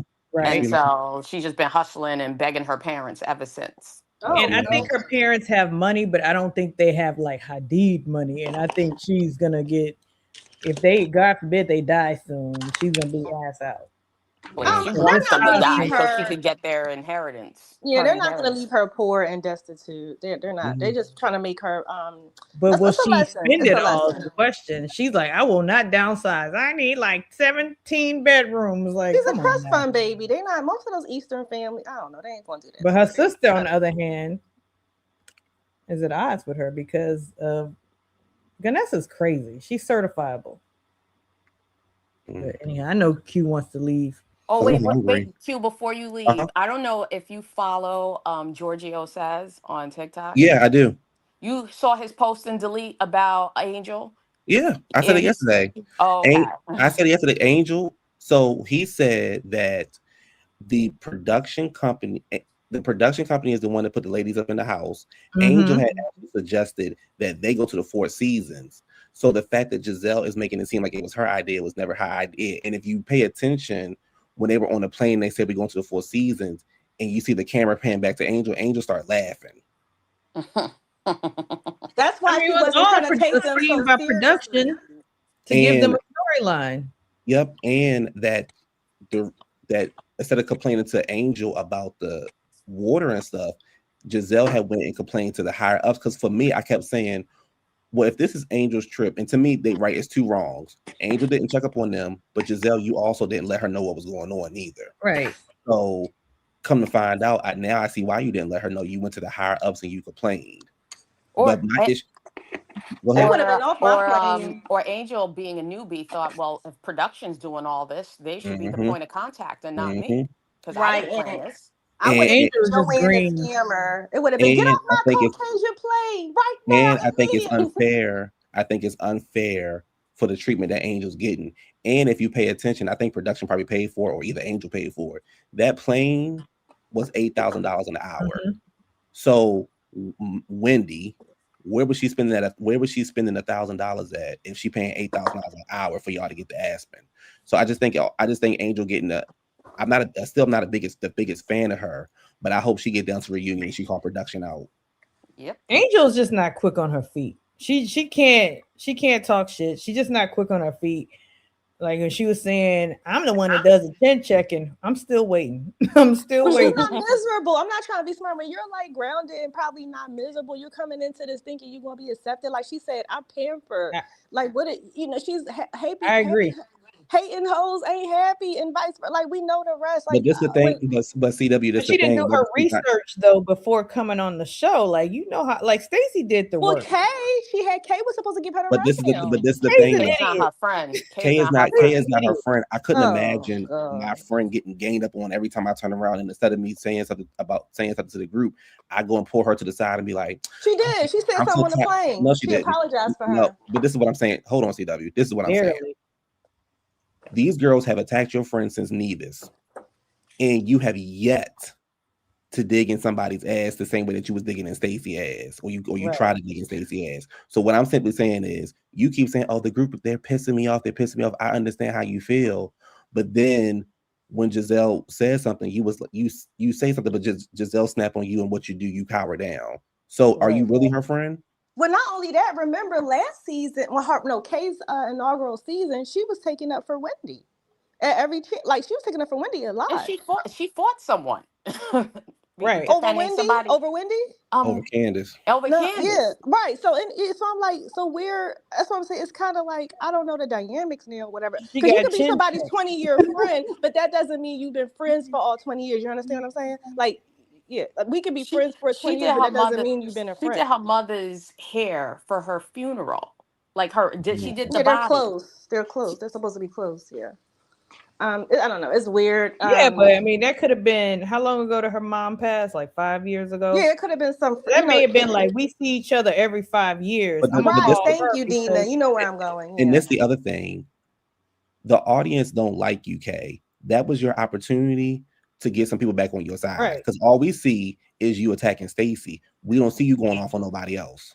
I don't know. I don't have a problem with Kay. I really don't. I don't know why she triggers so many people when they kind of act like, I was like, people are saying Kay's this, that, and the third, but then they turn around and want some of the other ladies to act and do the same actions.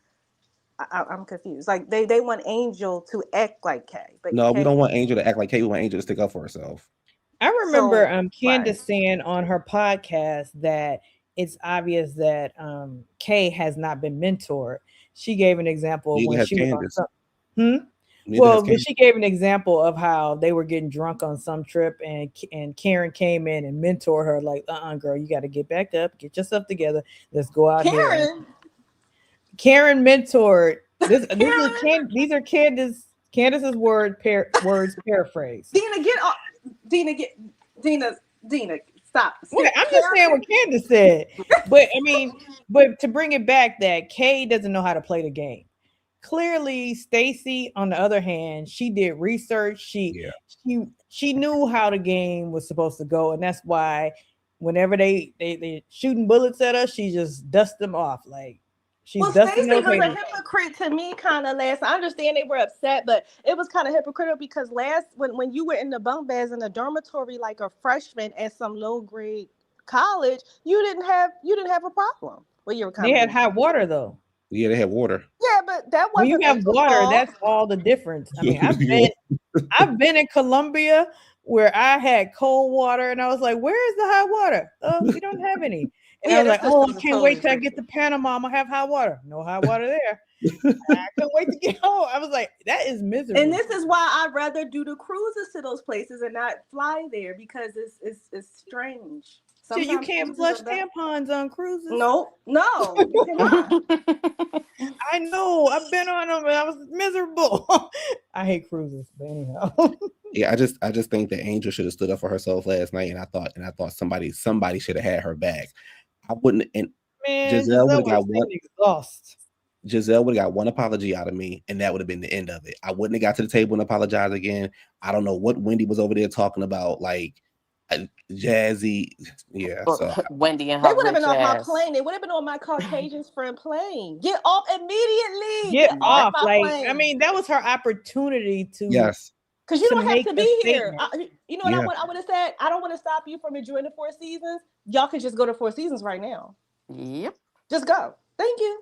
And the price tags last night. Oh my God. That was so embarrassing. That was a Beverly Hills. Somebody set them up. They were doing a Beverly Hills. They were trying to do a Beverly Hills like comparison. Beverly Hills would never. That was so sad. That was so sad. $250, and Wendy's like, not only are we rich, our kids are rich too. I'm glad Stacy didn't fall for the peer pressure because she couldn't. Do you know that Beverly Hills wouldn't even show the price tag if it's not over $1,000? And then it was just sad. Like I paid $225 for this. That you don't talk about costs when you have money. What was the clapping for? Yeah, it was. Giselle first said, "How much is this?" Did y'all hear her say that? I heard her. Mm-hmm. Well, Angel spent the most, right? Because she got the most. That's what I'm saying. She spent the most, right? Okay. I was on edge thinking somebody's car is gonna decline. Oh, yeah. But the thing We is, didn't show Wendy, because she probably ran a couple of cards. Okay. Right. We put half right here. What's my PIN number again? What's my PIN number again? Mm-hmm. She bought those little bitty earrings. Let me call Hennessy. Pam Oliver. Hey, y'all see Monique? Mm-hmm, broke ass. You know Giselle called her out too. Giselle was so happy that she's not a wag anymore. And this is my whole point of the show. They have a pattern. This is what they do when you are married or you're secure or whatever they don't have. Giselle, we already know she's the quintessential bitter woman who thought her life should have been better because life is about choices and you chose wrong with whatever his name is. So you can't take that out of a woman. And that's what she's been doing. She's been on a path. I think she's like this in real life. It's just not on the show. Giselle has that bitter mouth. Like her mouth is always perched up and you can see her jaws hanging. You can tell a woman ain't giving up no coochie like they say in Poetic Justice. And you can tell when women are truly unhappy. Nobody has time for you, lady. And Giselle says, I'm dating a couple people. I'm in the streets. Yeah, right. You're probably getting laid horizontally, like you said with Mauricio. That's what you're doing. Who's taking you personally? I don't want to know Who's about taking that you personally? Well, anyway, y'all, I'm getting off of here. Thank y'all for coming up. Thank y'all for watching the show, watching the review. Oh, Q, are you gonna come back? Are you the football season? I mean, I don't. It's over. No, I know, but did you see last night how they thought LA? How they thought your Are you gonna support the LA Rams when you move move because No, honey, I'm always gonna be a Raven. they gagged. LA came and gagged, and they were like, "Oh, the snow, it's 18 degrees." Baby, LA said, "What? Yeah, okay." So Saturday, I know that people think I was crazy. So I know everybody into football, but they Josh Allen, he's married to The girl from Centers, yeah. Haley, what's her name? Like Stein. So they make him seem like this is the problem that I have with football, and then I'm getting up off of here. The problem that I have with football is when it comes to the black quarterbacks, they can't do no wrong. If they make a mistake, the narrative is always, for instance, Lamar Jackson. Oh, Lamar failed his team. Oh, is it time for them to move on from Lamar? When the white quarterbacks mess up, they had I wish I could pull up one of the interceptions. Tony Romo. All you got gotta do is Tony Romo. No, Yeah. 4 interceptions, Yeah. and Jalen Hurts only had maybe 4 his whole career. Let's get you because you ain't gonna do my Hurts like this. And so they'll say, yes, Tony Romo. Tony Romo will not criticize them white quarterbacks, but he will criticize the hell out the black ones. And when it comes to Josh Allen, they make him feel like he is the next Tom Brady. And the headlines for him this week has been, he had everything riding on him, and we feel so bad for him. He's crying at the podium. We feel so bad for him. You'll get him next time, buddy. But for instance, the Houston Texans lost yesterday, and their quarterback is black. The narrative was, he failed his team.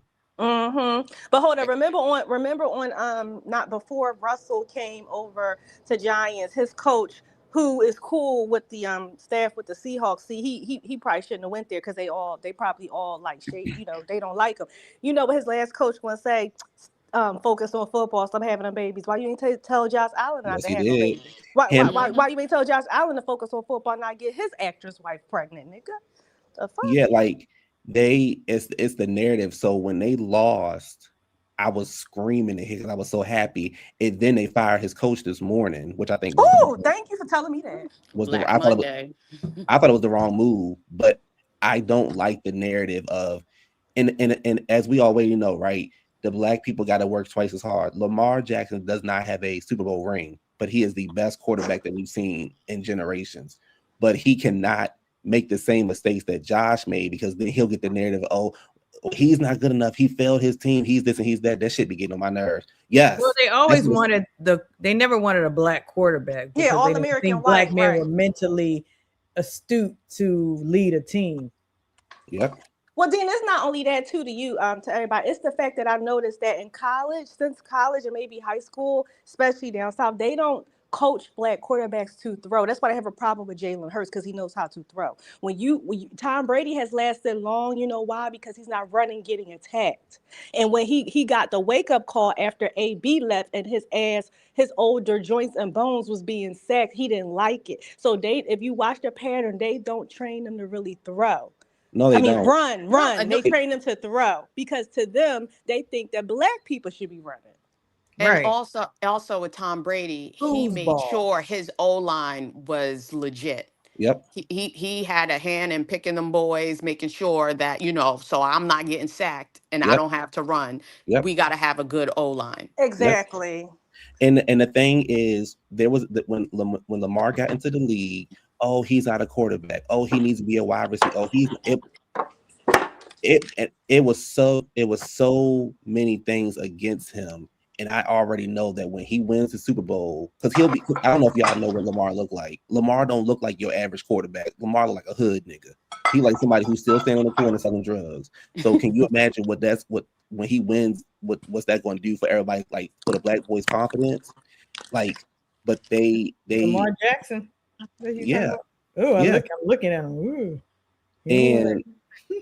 And he about to become the highest paid quarterback when they redo his contract. Is his mother still involved? His mother's still his manager. Okay. And they had a problem with that because he doesn't have like an agency. He has his mother, so they had a problem with that.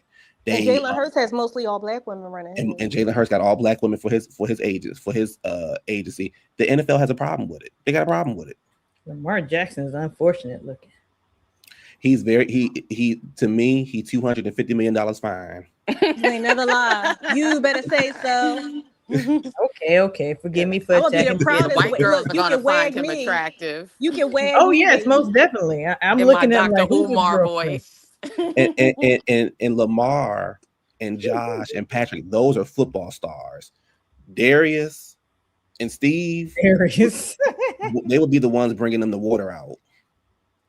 Yeah, Jazzy Darius to gonna bring the chill water with out on that wag purpose. life stuff. Yeah, that wag life, like cut it Girl.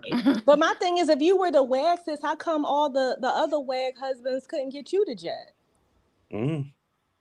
Y'all don't own the see. This is what I have a problem with this thing. Where I don't want to go down this. Like, it's certain the rapper that's protecting her man. That's going because she going to get him. She lighting candles. She's going to get him to the Super Bowl. So they have a problem with that. They have a problem She with got that. that But Florida baby, water. let's be honest, baby. She got a whole mom and grandma. She's up there in the box with the owner, and everybody else hating. So people like. No, we not going to. Oh, We not going to Cardi. do I'm this. so mad at her for getting I'm pregnant by not. that man.